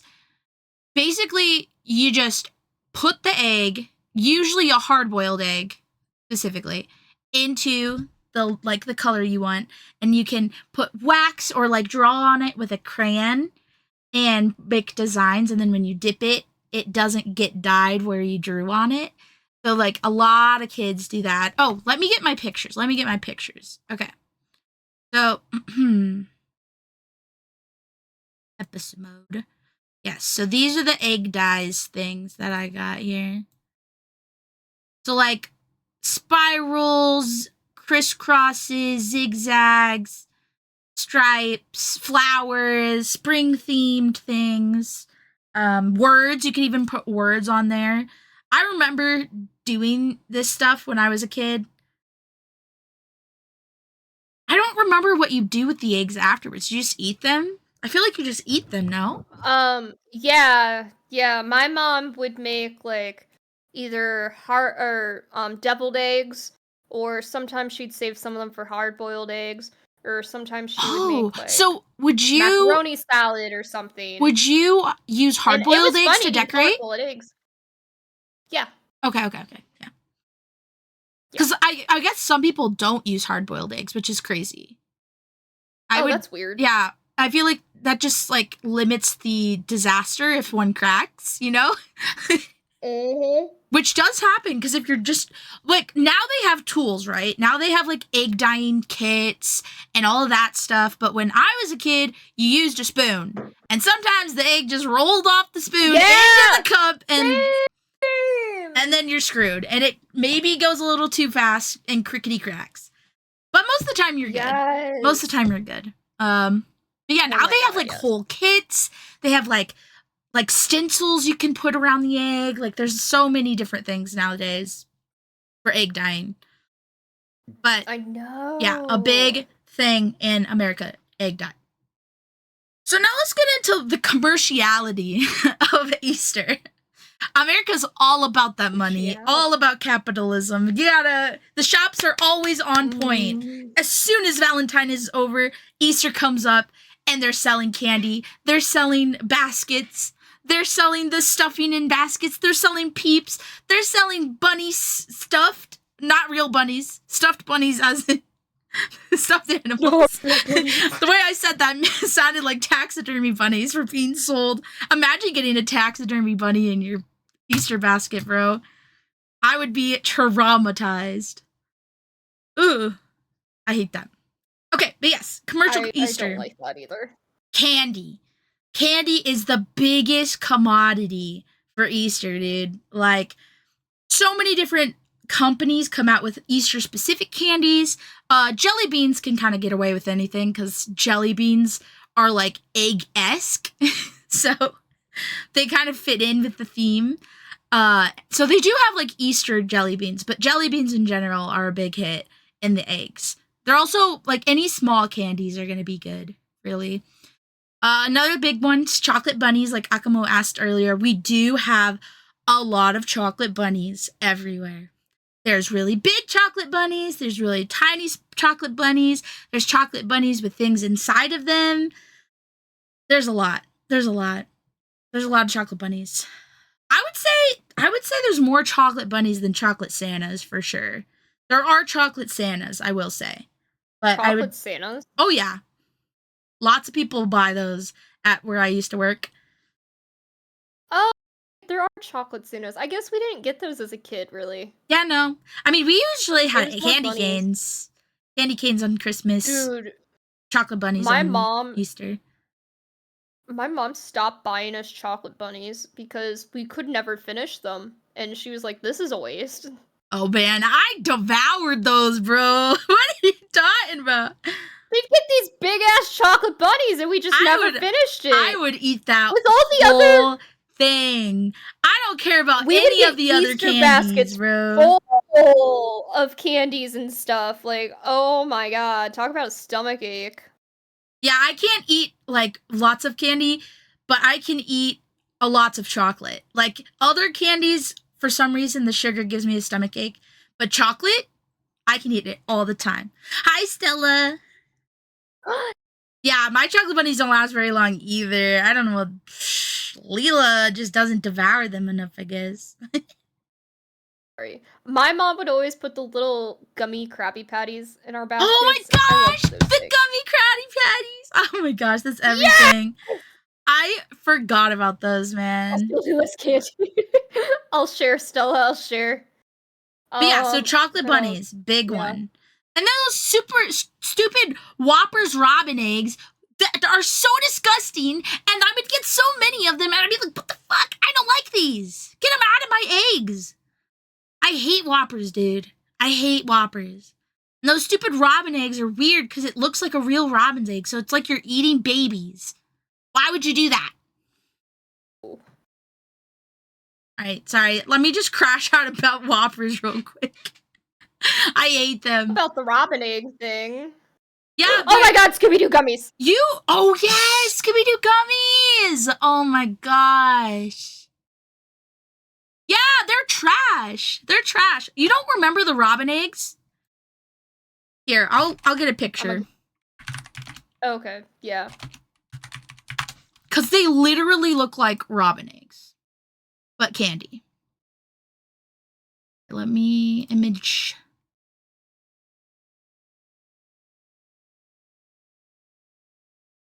Save.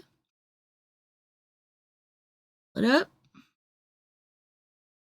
All right, these are the robin eggs. They're little tiny whoppers that are shaped into robin eggs. Those look good. You like whoppers? I don't know. I think they're okay. Like, they're not my favorite. It's but just a whopper. It's not like, It really is just a whopper. I'll just eat it. Yeah. I'll eat it, but it's not my favorite. Yeah, they're gross. They're nasty. Me and Stella are in agreement. Gross! Disgusting! But yeah, okay. Oh, what else? Do I have any other pictures of candy in here? Oh no, that's the Easter basket. Okay. Oh, you know what I loved? What? Starburst jelly beans. Yes! Starburst jelly beans. Starburst Those jelly beans are like are the so best good. jelly beans. Oh my god, they hit different. Oh my god, I love Or the those. little tiny packs of Sour Patch Kids, bro. Or like the little tiny Sour Punch straws. Or like... Yeah. Oh, they were so good. I would get a lot of lemon heads in mine too. Or like my dad would put the cinnamon fireball like jawbreaker things. You remember jawbreakers? Yeah. Wait, what are those warhead candies? Warheads, oh yes! my god. I loved the green apple ones. Oh my god. I haven't had one of those in forever. Or Jolly Ranchers. Yeah. Oh my god. Another big thing, Cadbury talking about eggs. You know what those are? Yo, Yeah. yeah.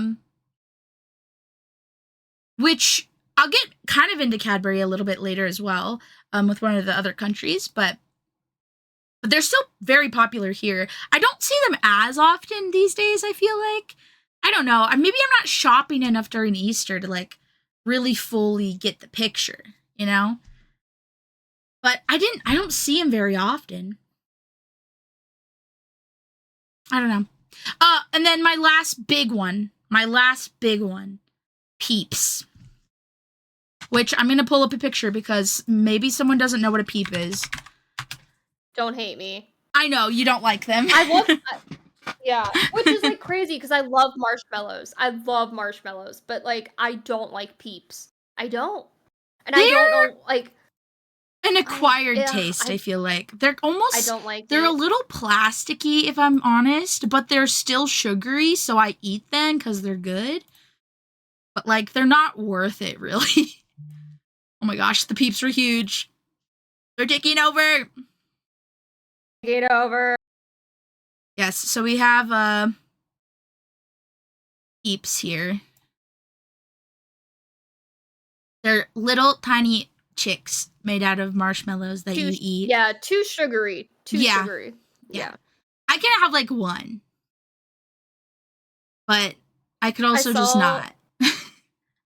Yeah. I saw on Pinterest Easter kebabs and it was Peeps and then fruit. And I was like, holy fuck, that's a lot of sweetness. I like sweet, but that's like, woo, sweet. Yeah, that's very sweet. Very sweet. But yeah, Peeps are still... I still see Peep, like... There's Peep merch these days. Like, there's Peep stuffed animals. There's Peep... I saw Peep slippers. Peeps are still in. Cute. That is very cute. I would like a Peep slippers. Yeah, that is cute. They look like they have 1,000 calories apiece. Yeah. I mean, probably. I don't know. Let's look at the nutrition facts.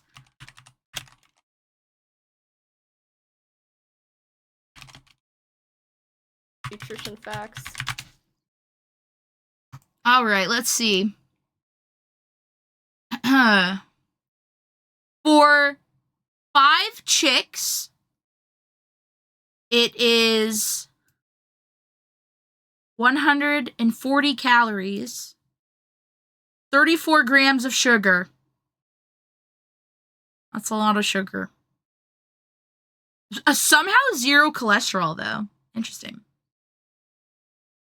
Is it the daily maximum of sugar 28 grams? Weird. I don't know, but if it is, that's hilarious. Would I keep Peeps Holy as a shit. pet? Would you keep Peeps as a pet if they were real, Lila?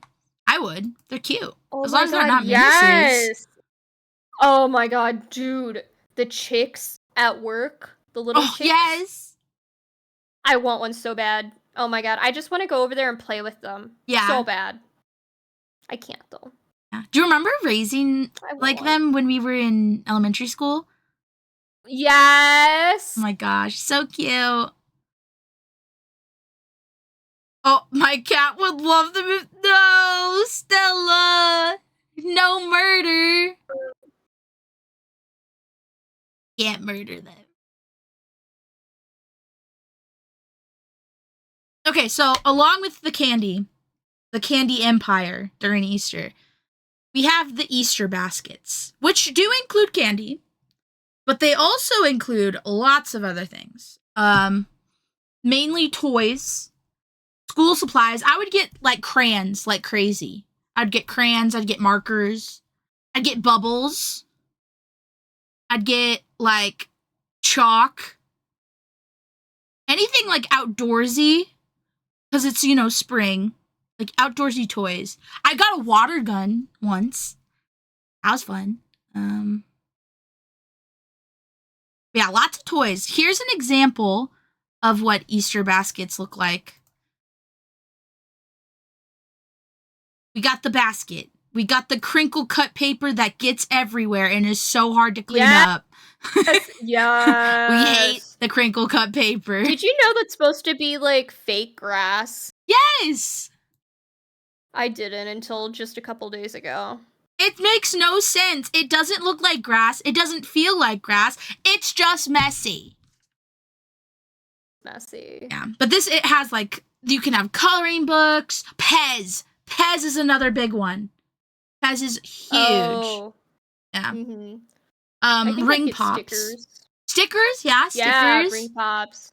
But yeah, there's toys, candy. Sometimes you'll get something like practical, like something for school, like a pencil or something. I don't know. It really depends on like your parent, you know? Do you remember the Lisa Frank stuff? Like Lisa Frank folders and Let me everything? Look. Oh my gosh, yes! Dude, we should do a podcast episode just on Lisa Frank. Oh my gosh. Holy shit, there's a lot of drama. There's tea there, man. There is tea. Okay, there. we gotta put that in the ideas. Yes. Yeah. Okay, yes. The tea is piping hot. I'm gonna send it to you so I know. Lisa Frank. Oh my gosh, you just unlocked some memories in my head. No, I'm pretty sure I got some like Lisa Frank stuff. Yeah, like the sticker pads. Yeah. Oh my goodness. Jeez Louise, guys, we gotta we gotta do one on that. Sad the WHO says 25 grams is ideal, 50 grams should be the daily maximum. So you're over halfway your daily maximum by eating a serving of Peeps. Holy shit. Not surprised, honestly. It is just sugar incarnate. Yeah, it's like sugar. That's all it is. With a little bit of gelatin mixed in for the marshmallow effect. Yeah, so Easter baskets. Big thing. I also feel like more people like buy like pre-made ones now than like making them themselves. I don't know if that's true. I haven't like done the stats on it, but in my experience, using my availability, I'm doing a heuristic here, but you know it's fine. I just don't think people make them themselves as much. Also, they would often be wrapped because of the crinkle cut paper, I think, and because things are outside. They'd be wrapped in that plastic and then like with a ribbon on there. Which was so wasteful, now that I think about it. So much of what we did, like, for decorations, was so wasteful. Unless you reuse it, I guess. Would your mom save, like, all the crinkle cut stuff? I don't actually know. I feel like it'd be too I don't actually easy know. to like get it everywhere. I don't know. Maybe not. I even weave the baskets underwater. Bruh, that's dedication. What if the two statements was a lie? Okay, you weave underwater? Is that you just not baskets? Oh, between I make them myself and I weave baskets. Okay, I see. But yeah, like Easter baskets, I feel like are slightly out of fashion. I don't know. Maybe I'm just like not in the know, but I feel like Still know people who do Easter baskets. yeah. Lila, but also that's like a family thing you do, like like you carry it down the line, you know? Not just mine. Well, yeah, that's true. I was gonna say it wasn't just my family though. Well, yeah. But like yeah. if your family did it, usually Yeah, you'd then pass it down. But I feel like I don't know. I think it's just because I'm not a kid anymore that I don't see it. Cause like we would go to school and people would be like, I got this in my Easter basket. And then they'd be like, they bring the like sticker pad they got it, or the coloring book they got, like bring it to school. I think it's just because my family doesn't do them anymore because everyone's old and grumpy. Except for the babies, obviously they get Easters, but they're I was only gonna 1 say, are and the 2. babies? So, or no, they're 3 and almost 2. So now that they kind of like recognize things more, I'm sure we'll do one for both of them. Oh yeah, you can still. I'm not against Easter baskets for adults. I think that's like, oh my gosh, do you remember the like basket raffles we would have at like school events? Oh my gosh, I loved a basket bundle. You would put like a little ticket into a raffle, and then I won so many of those. I don't know what my luck is, but I'm such a good raffle winner. I never won. I think you won once. Maybe. I think my in mom elementary won once at our elementary school. Yeah, I remember them saying like either your name or her name. I have a memory of it. It was definitely hers. Sorry, I'm eating ramen. You're fine. You're hungry. I was so hungry. I couldn't do it anymore. But yes, Easter baskets. That was another big thing. Now this last thing I want to talk about before we get into around the world is not something I've ever heard of. But I was like, do they have it? Because we have the Santa tracker, right? We have Where's Santa at? They have an Easter Bunny tracker that starts on Easter Sunday and notifies the kids where the Easter Bunny is around the world. Crazy. Yeah, they put a tracking device on him. Easter bunnies. What did we learn earlier? Not a him. Them. Yeah. I have to go ahead. It was a lot of fun. Enjoy the noodles. Goodbye, Akamo. Thank you for listening to our butchered German. I was going to say that too. Some butchered more than others. Level 100 German. Okay. Level negative 100 over here. It's fine. Mine was not good on that last bit. That idiom or whatever it was, that was bad. Mm-hmm. That was bad. But yeah, they have an Easter Bunny tracker. And it lets you keep track of the Easter Bunny as they deliver Easter eggs and candy to the homes of children. It's very cool. It looks like they have like a whole website, but it's only accessible on Easter Sunday. Like as soon as it becomes Easter, that's when like the whole thing goes off. But it's really cool. I think that's really cute. It's a good way to, I mean, in this day and age where kids are unfortunately online more often, I feel like it's a good way to get them still, involved, excited. Even though you could probably just buy them a book and read it. I want to test a theory real quick. Hold on. If you Google as a kid, I wonder if you Google "is the Easter Bunny real?" what will come up? The Easter A Bunny game theory. real. Damn! There's no actual Easter Bunny. Damn, kids are cooked. Kids are gonna be cooked. R.I.P. What type is Santa real? Yeah, is Santa real?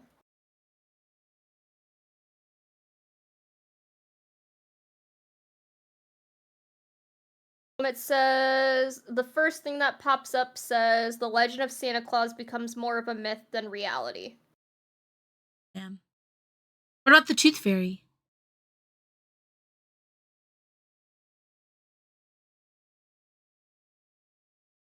Tooth Fairy real. There's no scientific evidence Bruh, supporting the they are existence of a ruining tiny kids' fairy. dreams out here. Are. How Damn. dare. Damn. They said, kids are asking, we're gonna tell them the truth even if it hurts. Damn. There is no a game scientific theory. evidence. Yeah. Yeah, no, they really came out with the Damn. science. Oh, easy. Damn. Okay, well. You know how YouTube has YouTube Kids? We need a Google Kids. Yeah, I mean, we should have everything kids. Like, let's be real. Yeah. Mm-hmm. Kids should not have access to this much of the internet as they do. Yeah, no like way. the epitome of the internet as a child is, are you 18 or older, or are you 13 or older, and just checking the box because no one's gonna know any better. Like, what the heck? Dude, if we or when we have kids, like, at least we know shit that we got away with on the internet. Oh yeah. There's like, it's like, if we have kids, it's like, no way monitoring that shit. am I letting my kid get on Omegle. Oh, I need to quiet down. Holy shit. Dude, oh my fucking god. I love getting on there with friends at sleepovers. Yeah. I remember one time, I'm pretty sure you and your other bestie, I'm pretty sure turned on the camera.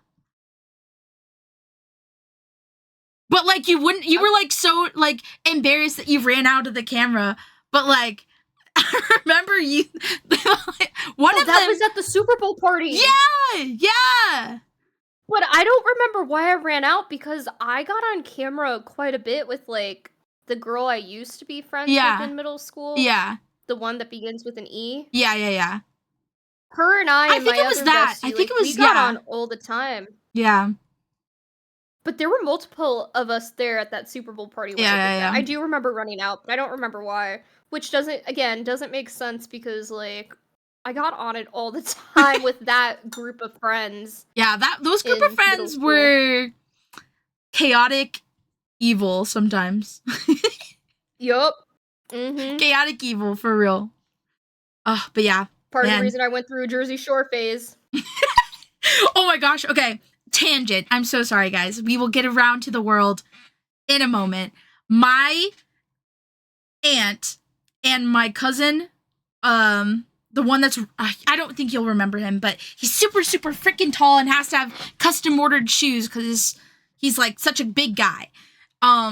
He is obsessed with Jersey Shore. He's just this tall-ass, tatted-up Mexican dude that is obsessed with Jersey Shore. And he gets back home, he's got dirt on his face from working, he sits down and he watches some Jersey Shore. God. Yeah, he's a giant. He's huge. He's, like, so tall. Let me just say, Jersey Shore is not something I would watch now, and that phase I went through. Dark times. Dark times. Anakin doesn't let me live it down. He's seen the pictures. He's seen the pictures, he knows. Oh man. The phase. The phases we've been through. Mm-hmm. Some of them have not grown out of, like the whole mystery obsessed Yeah. stuff. Yeah. But Jersey Shore Grew out of it. Yeah. grew out of it. I watched a few episodes when I went and visited them in California, but it wasn't that interesting. So I mean it was like dramatic. It was like funny sometimes, but none of them are likable people on that show at least. Maybe they are in real life. I don't know, but yeah. Anyways, away like from Jersey Shore, Yeah. away from America in general. We're gonna move on from America. So So while the Easter Bunny is most popular in Western countries like the US and the UK and Canada, other countries have similar but distinct iconic myths. So, I'm going to run through some fun ones. We got Switzerland. In Switzerland, the animal associated with Easter is not a bunny, it's a cuckoo bird, which is funny because the cuckoo clock was originated from Switzerland. So the cuckoo is in all facets of life there, including as the Easter bunny. Well, the Easter cuckoo, I guess. So they, as a species, as a bird, symbolize springtime and represent new life, which, as we heard from Lila, is a big part of Easter and just that period in general. So it doesn't make too much. I mean, it makes a lot of sense why the cuckoo would be their option instead, especially because they have a lot of cuckoo birds there. It is also believed because cuckoos, which I didn't know this before, this is like so random, they are apparently notorious egg thieves, which is like the reason behind all the colorful eggs, I guess, is because they're stealing eggs from other people and bringing them to the children. So that's part of the cuckoo lore. Whether they're the Easter cuckoo or not, they do steal eggs, which I've never heard of a bird doing. I guess unless they were like eating it, but I don't know. I've never heard of it. But they're thieves. They're thieves in the night. They steal eggs. So that's Switzerland. Not too different. They do also have Easter bunny hunts and like egg hunts and stuff. But cuckoo, the Easter cuckoo is like the one that brings the eggs. The Easter bunny is just like another like layer. I feel like a lot of countries have adopted the Easter bunny on top of their own myths and legends, just because of how popular it is and is like popularized in media, especially because a lot of people like consume American Hollywood media, you know? So it's no surprise that things have gotten picked up by other countries. But yes, Russia. Now, okay, this one I'm gonna preface by saying I found almost no other sources for this. There was like 2 sources. And then I was trying to find like anything, like pictures, like any articles, blog posts, anything. Nothing. So this may or may not be true. But I do want to put it in here because it's an interesting like story. So Russia. Dogs are believed to be the ones that lay the Easter eggs. Now you're like, dog? Oh shit. What? A dog? What? This is the story. Okay. The story goes that a dog was present at the tomb of Jesus and witnessed his resurrection. The dog was so overjoyed that it wagged its tail furiously and scattered eggs everywhere. This is where the Easter egg hunt began. That is the origin story of Easter egg hunts for Russia. Allegedly. I want to say allegedly because there's not many sources that I could find. I hate when that happens. But it is an interesting story. Me too. It's interesting. Yeah, that Okay. Yeah. Like, the dog was just sitting there and, like, witnessed Jesus's resurrection. And it just, like, got so excited that it... Okay, the story was that it scattered eggs everywhere. But is it laying the eggs was not clear. I don't know. I don't know about that part. But they are apparently, they believe the dog is laying the Easter eggs. Believe in quotes because, you know, most people don't believe the actual myths. They're just, you know, a part of the lore. Yeah, so that's Russia. I want to say again. Interesting. Less sources. So take that one with a grain of salt. Now this one, we have a lot of sources. Australia. One of my favorite Easter histories that I learned about. Let me get ready for my... Oh, wait, also, time out. Before I move on to Australia, I wanted to... This is not the Easter Bunny, but I really wanted to show you the Russian Easter egg decorations because they are exquisite. They remind me a lot of, like, honestly, any Russian piece of art, like what are they? The hatching eggs, where, like, the women, you, like, open it and it's a little tiny women, and then you open it again, there's tinier women, and it's nesting eggs. There we go. That's what nesting eggs.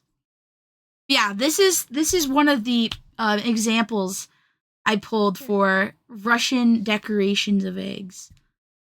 The intricate designs, the colors, it just, they're beautiful. These are more painted eggs. Like, really cool. Yeah, they're not so much about dyeing, it's more painting. But yeah, no. Egg decoration is so cool. And, like, there's even, like, eggs, like, the decoration of eggs has even been moved to, like, jeweled eggs. I'm sure you've seen those that are, like, fully made out of, like, jewels and metal and, like, that sit on, like, a special stand. But I can imagine it. Yeah. And these also reminded me of the Easter eggs in Nancy Drew. Just a side note. Oh, I love that. I Yeah. love that. 100%. Okay, so back to Australia. Okay, so Australia doesn't, there we go, like rabbits. Rabbits are evil. They have become an invasive species since being brought there in the 17th century. So they're non-native to Australia. They were brought there around the 1980s and basically have been destroying the ecosystem, have no predators. They're not big there. No one likes the rabbits. So obviously they don't want an Easter rabbit, Easter bunny, Easter hare. They don't want that. They don't want any of that. So they chose something that is kind of rabbity, super cute, and we'll get into a little bit more later. There's another reason. But let me just show you what I'm talking about. This little guy. Look at how cute he is. Heck is that? It's a bilby.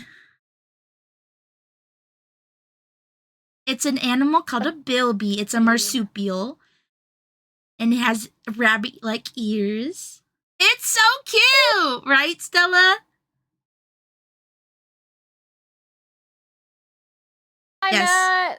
I'm Matt, yeah. So this is Bilby. This animal is one of the cutest animals.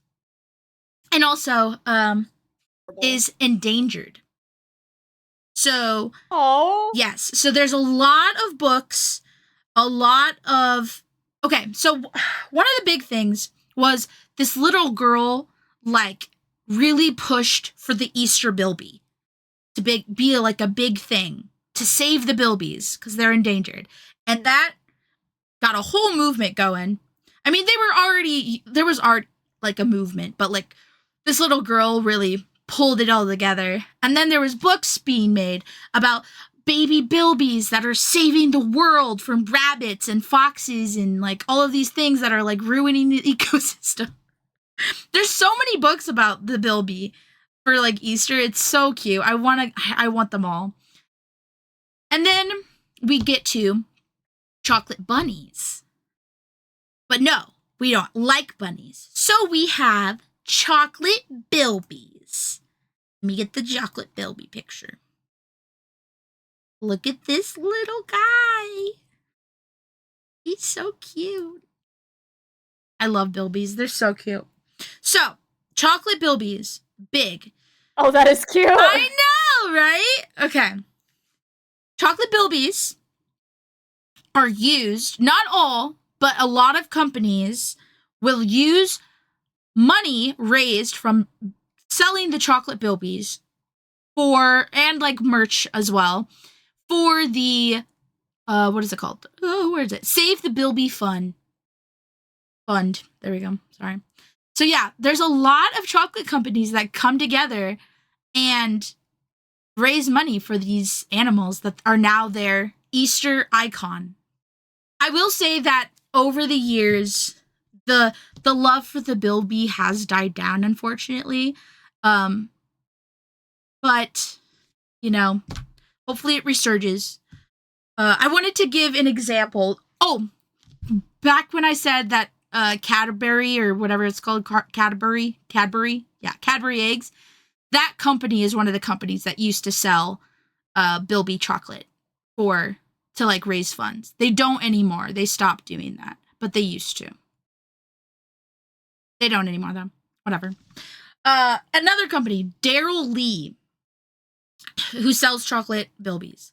From 1999 to 2008, they raised $300,000 by selling chocolate for the Save the Bilby Fund. And that was by, I think it was 30 cents for every $1 of a big pack of bilby chocolates. So it was like a whole like math thing, but a lot of bilbies were sold for this to happen because they only got 30 cents. 30 cents for the fund. But yeah.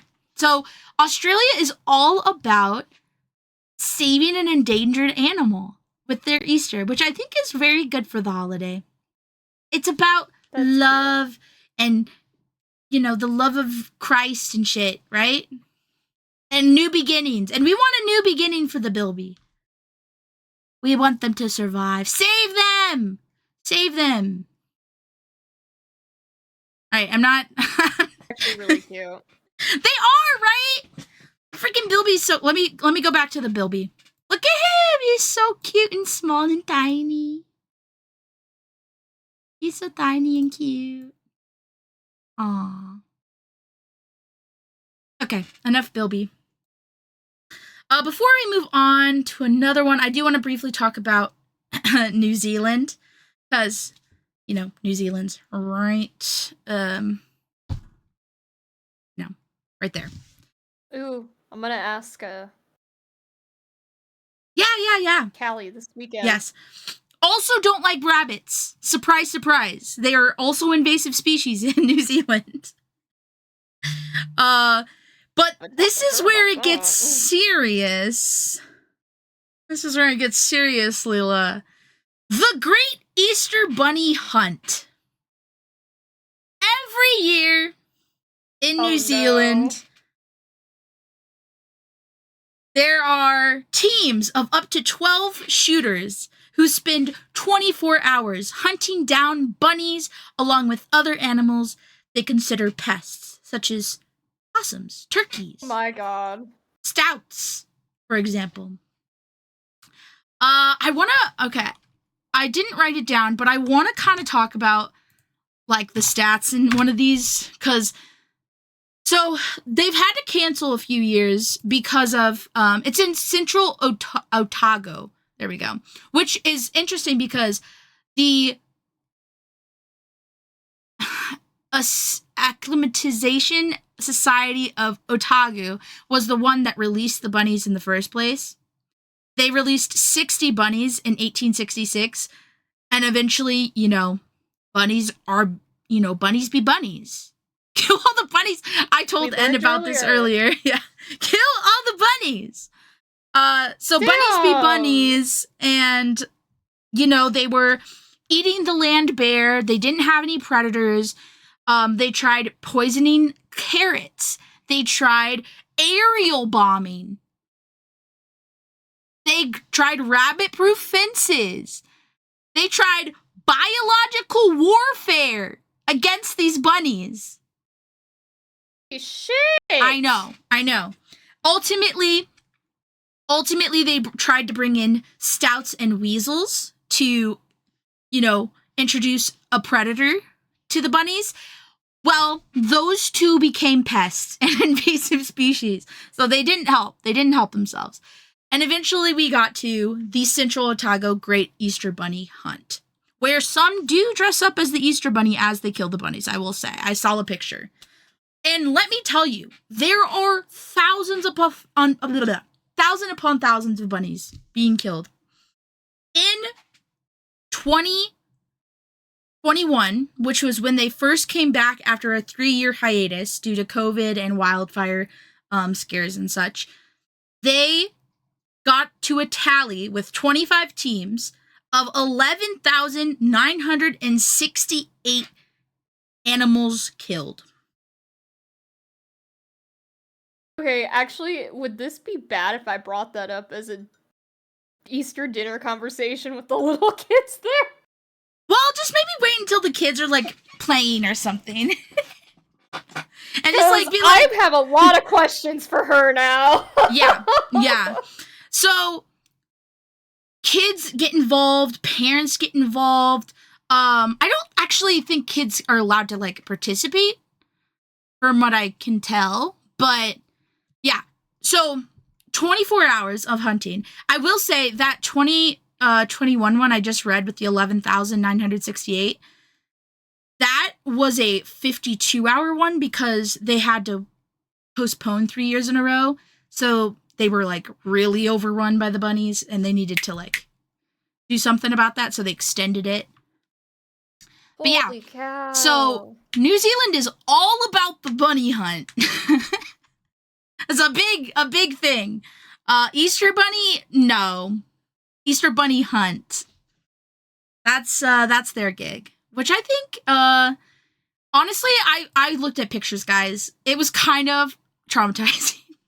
There was a lot of dead bunnies. I don't think I'm gonna look this. Yeah, don't look it up. It was just a sea of dead bodies and a guy smiling with a peace sign in a bunny suit. That's the vibe that the picture had. I was like, okay, dude. Alrighty. But yeah, so New Zealand. Similar to Australia, but maybe a little bit more brutal. In their hatred for bunnies, I should say. And other pests. Yes. And that's why I don't have any pictures for New Zealand, because I wasn't gonna traumatize you or chat.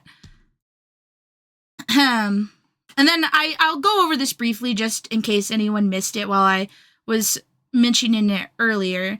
But Germany, while they do have the Easter Bunny, also has some regions that celebrate the Easter fox or the Easter rooster, which Lila went into a little bit more earlier. All right, so now we get to my favorite two. I'll go with France first. France, it has one of the most peculiar ones, I think. It's not an animal. They don't have an Easter animal. They have enchanted flying church bells that deliver treats to the children. So they're flying bells. I have a picture. Let me pull it up here. Where are you? There we are. Easter bells. Yeah. Let me make this a bit. There's the bell and the children. Yes. So the reasoning behind this. In France, there are no church bells that ring from Holy Thursday until Easter Sunday, because this is considered the mourning period during which Jesus was crucified. And this story is told to children, this story I'm about to tell, to justify why the bells aren't ringing. So no bells are ringing because they're too busy flying to Rome to be blessed by the Pope. And on their way back, they dropped the treats all over France for the children to enjoy on Easter. So that's why they have Easter bells instead of any other animal. It's very different from all of them. I really want to know, who came up with this? Who came up with this idea? Why not just say, we don't ring the bells because that's when Jesus was crucified and we want to be respectful or something. I don't know. I think it's fun that they, made it such a fanciful reasoning, but I really want to know who made it. Who came up with that? I guess, that's the same thing as, who came up with any myth or legend, but I just think that being an animal, them not adopting, a bird or, something that they could easily have, I don't know. There's, so many animals they could have chosen from, but they chose a bell. Yeah, where it makes more sense. Why is the bell laying eggs? What was going on? What is going on with this bell? Yeah, what the fuck?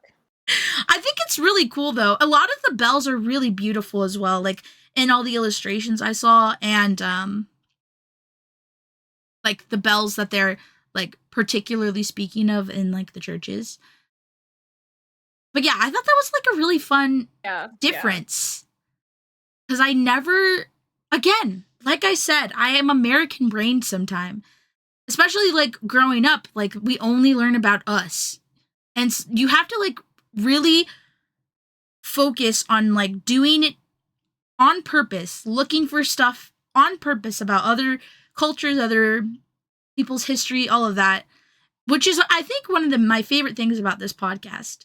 It really forces us to go outside our window of knowledge, which is really fun.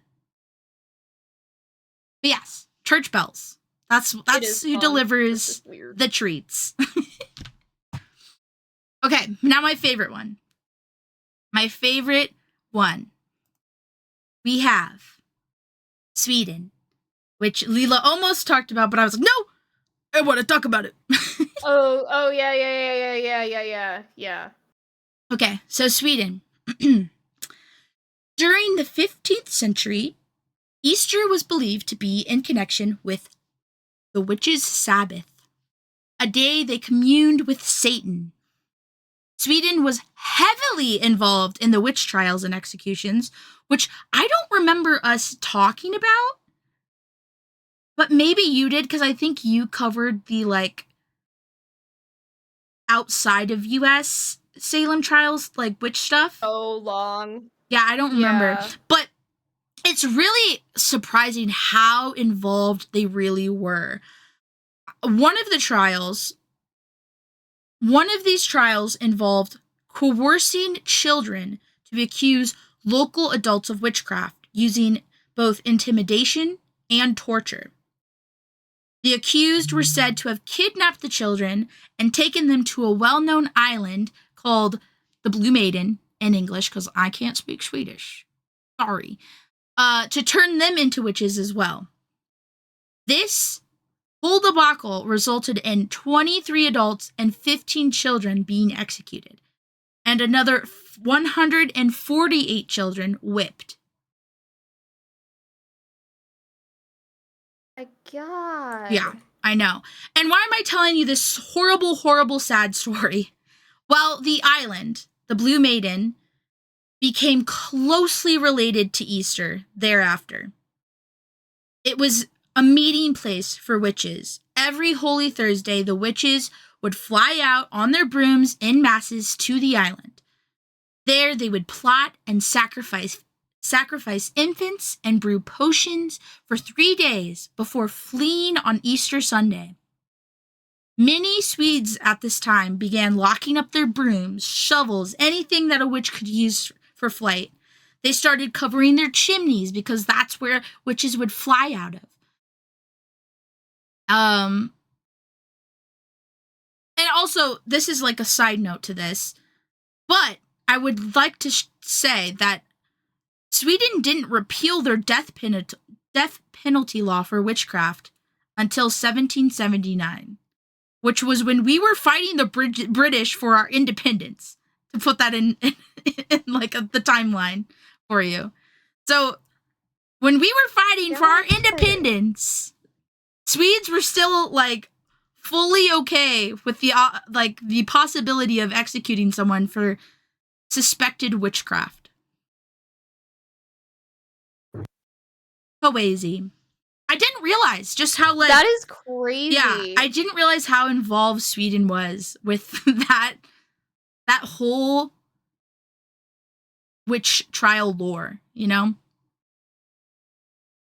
Like, that was just one of the trials. Like, one trial killed over 30 people and tortured over 140 children. Like, that's a lot of children to be whipped for something that they were coerced to do, too. It's very...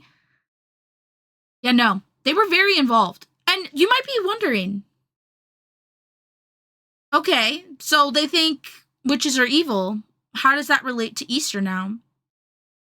Well, then we come to the 1800s and the 1900s where fairy tales flourished.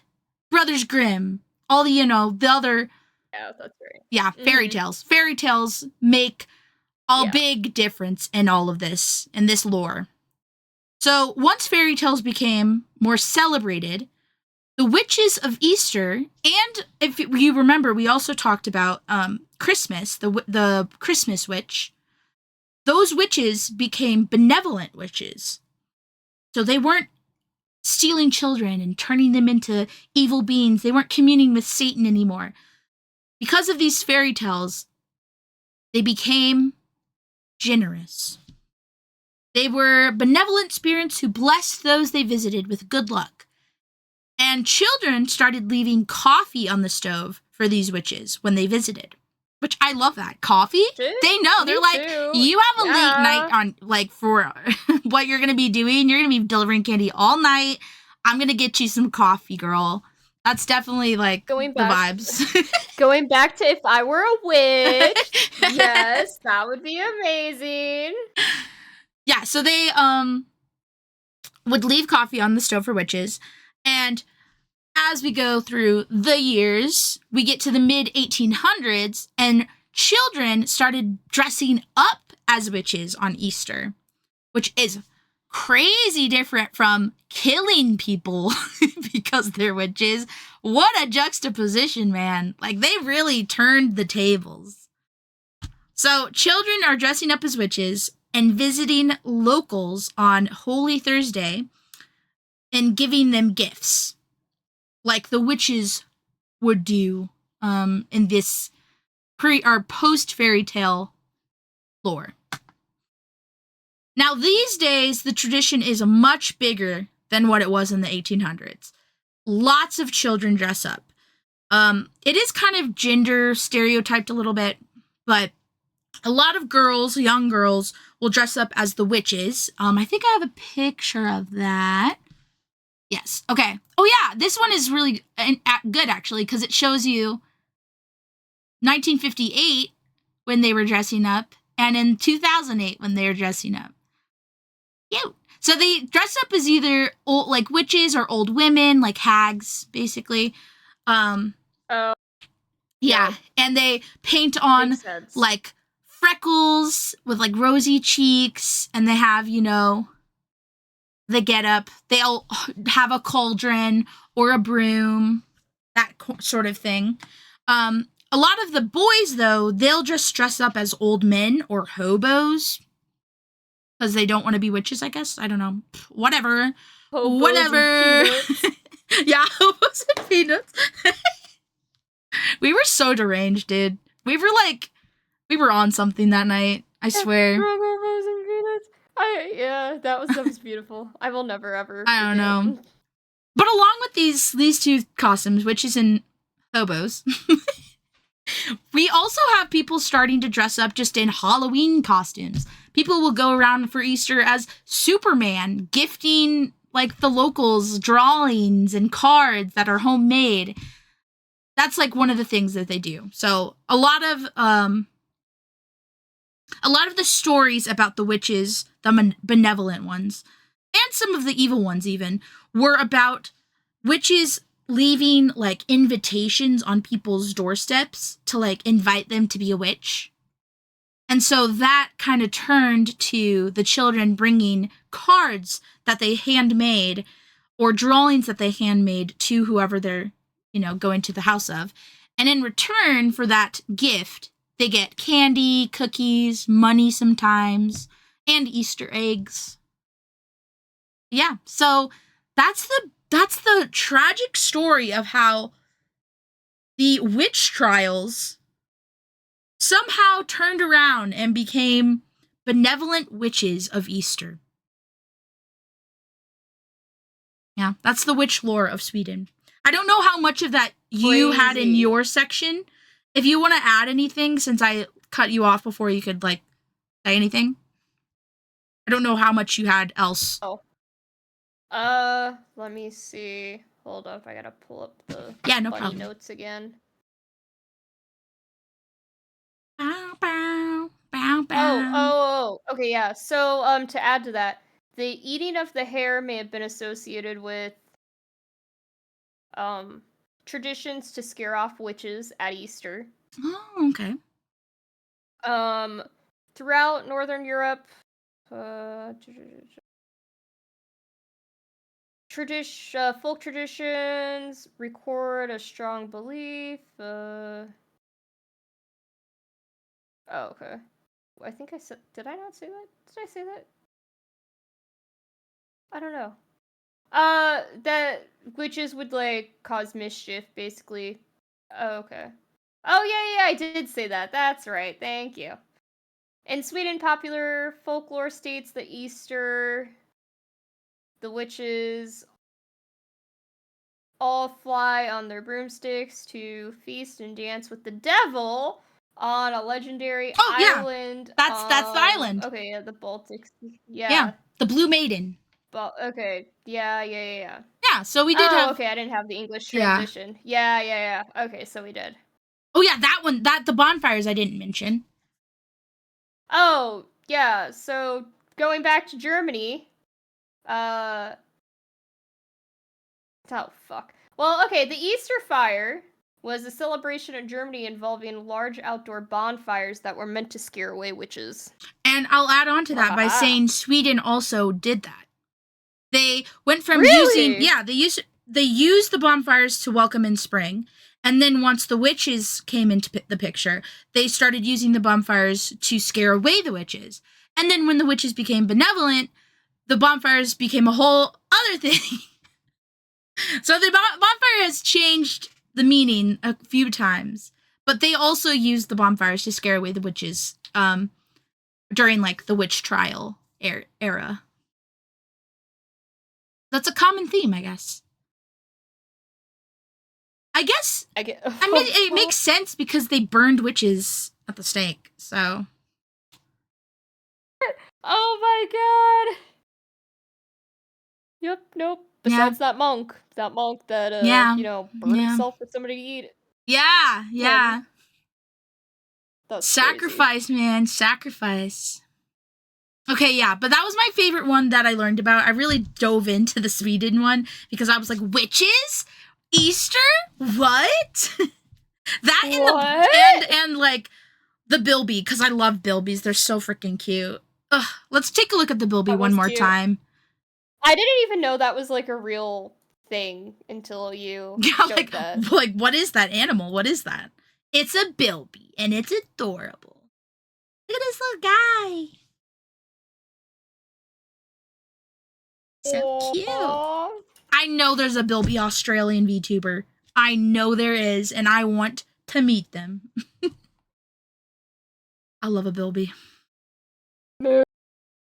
All right, so that's my section of. I almost forgot our topic. Easter bunnies, Easter around the world, modern day. We shared a lot of stories with you guys. about our own personal Easters here in the corn.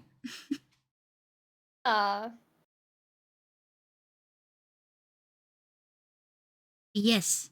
Oh. I'm glad that you enjoyed your history section, Lila. I know it was a bit rushed. Oh, I'm on the wrong doc. I was like flipping through the doc and I was like, wait, I'm on my bunny note doc, not the actual. I was so confused. Yeah, you should feel free, everyone, to share this Easter Sunday. Even if you gotta pull up the VOD. If you're gonna pull up the VOD, just watch it with your family. Just like, let's learn about Easter together, guys, and about hunting down the Easter bunny. Burning in a fire and getting yeah. And like the countless children and adults that were tortured and killed for being witches. Oh my gosh. Yeah, we talked about a lot of great stuff today, guys. If you wanna tell your parents, it's chocolate, your children, your cousins, neighbors, whoever you want to tell, man. Like, we got a lot of knowledge here. You don't even have to, like, just write it down. Just give them a Sparks note if you need to. But this is a great Easter Sunday dinner discussions. There's a lot of stuff that you might not know. And if you're from, like, one of these other countries I talked about, discussing. Sorry for butchering the sorry for butchering word. any German that I said. I really tried. I will say that I did get the first couple of good things, like, spot on. I was vibing. But that at the end there I fell apart. I fell apart. Oh, that yeah. It was actually really funny that I got you to say it. I wasn't gonna say it, and then I was like, fuck it. We're just gonna try our best. And my best was not good enough. But we only do what we can. Alright, shall we do our outro, Weewa? Yes. We got a fun outro, guys. Okay, are you ready? Mm-hmm. And that's a wrap on our exceptional journey into the world of the Easter Bunny. Ancient spring festivals to chocolate bunnies in your grocery cart, it turns out this little hare has a lot more history than meets the eye. We hope this episode cracked open some fun facts and maybe even gave you a new appreciation for your favorite fluffy holiday mascot. You enjoyed hopping along with us today. Don't forget to like, follow, and subscribe.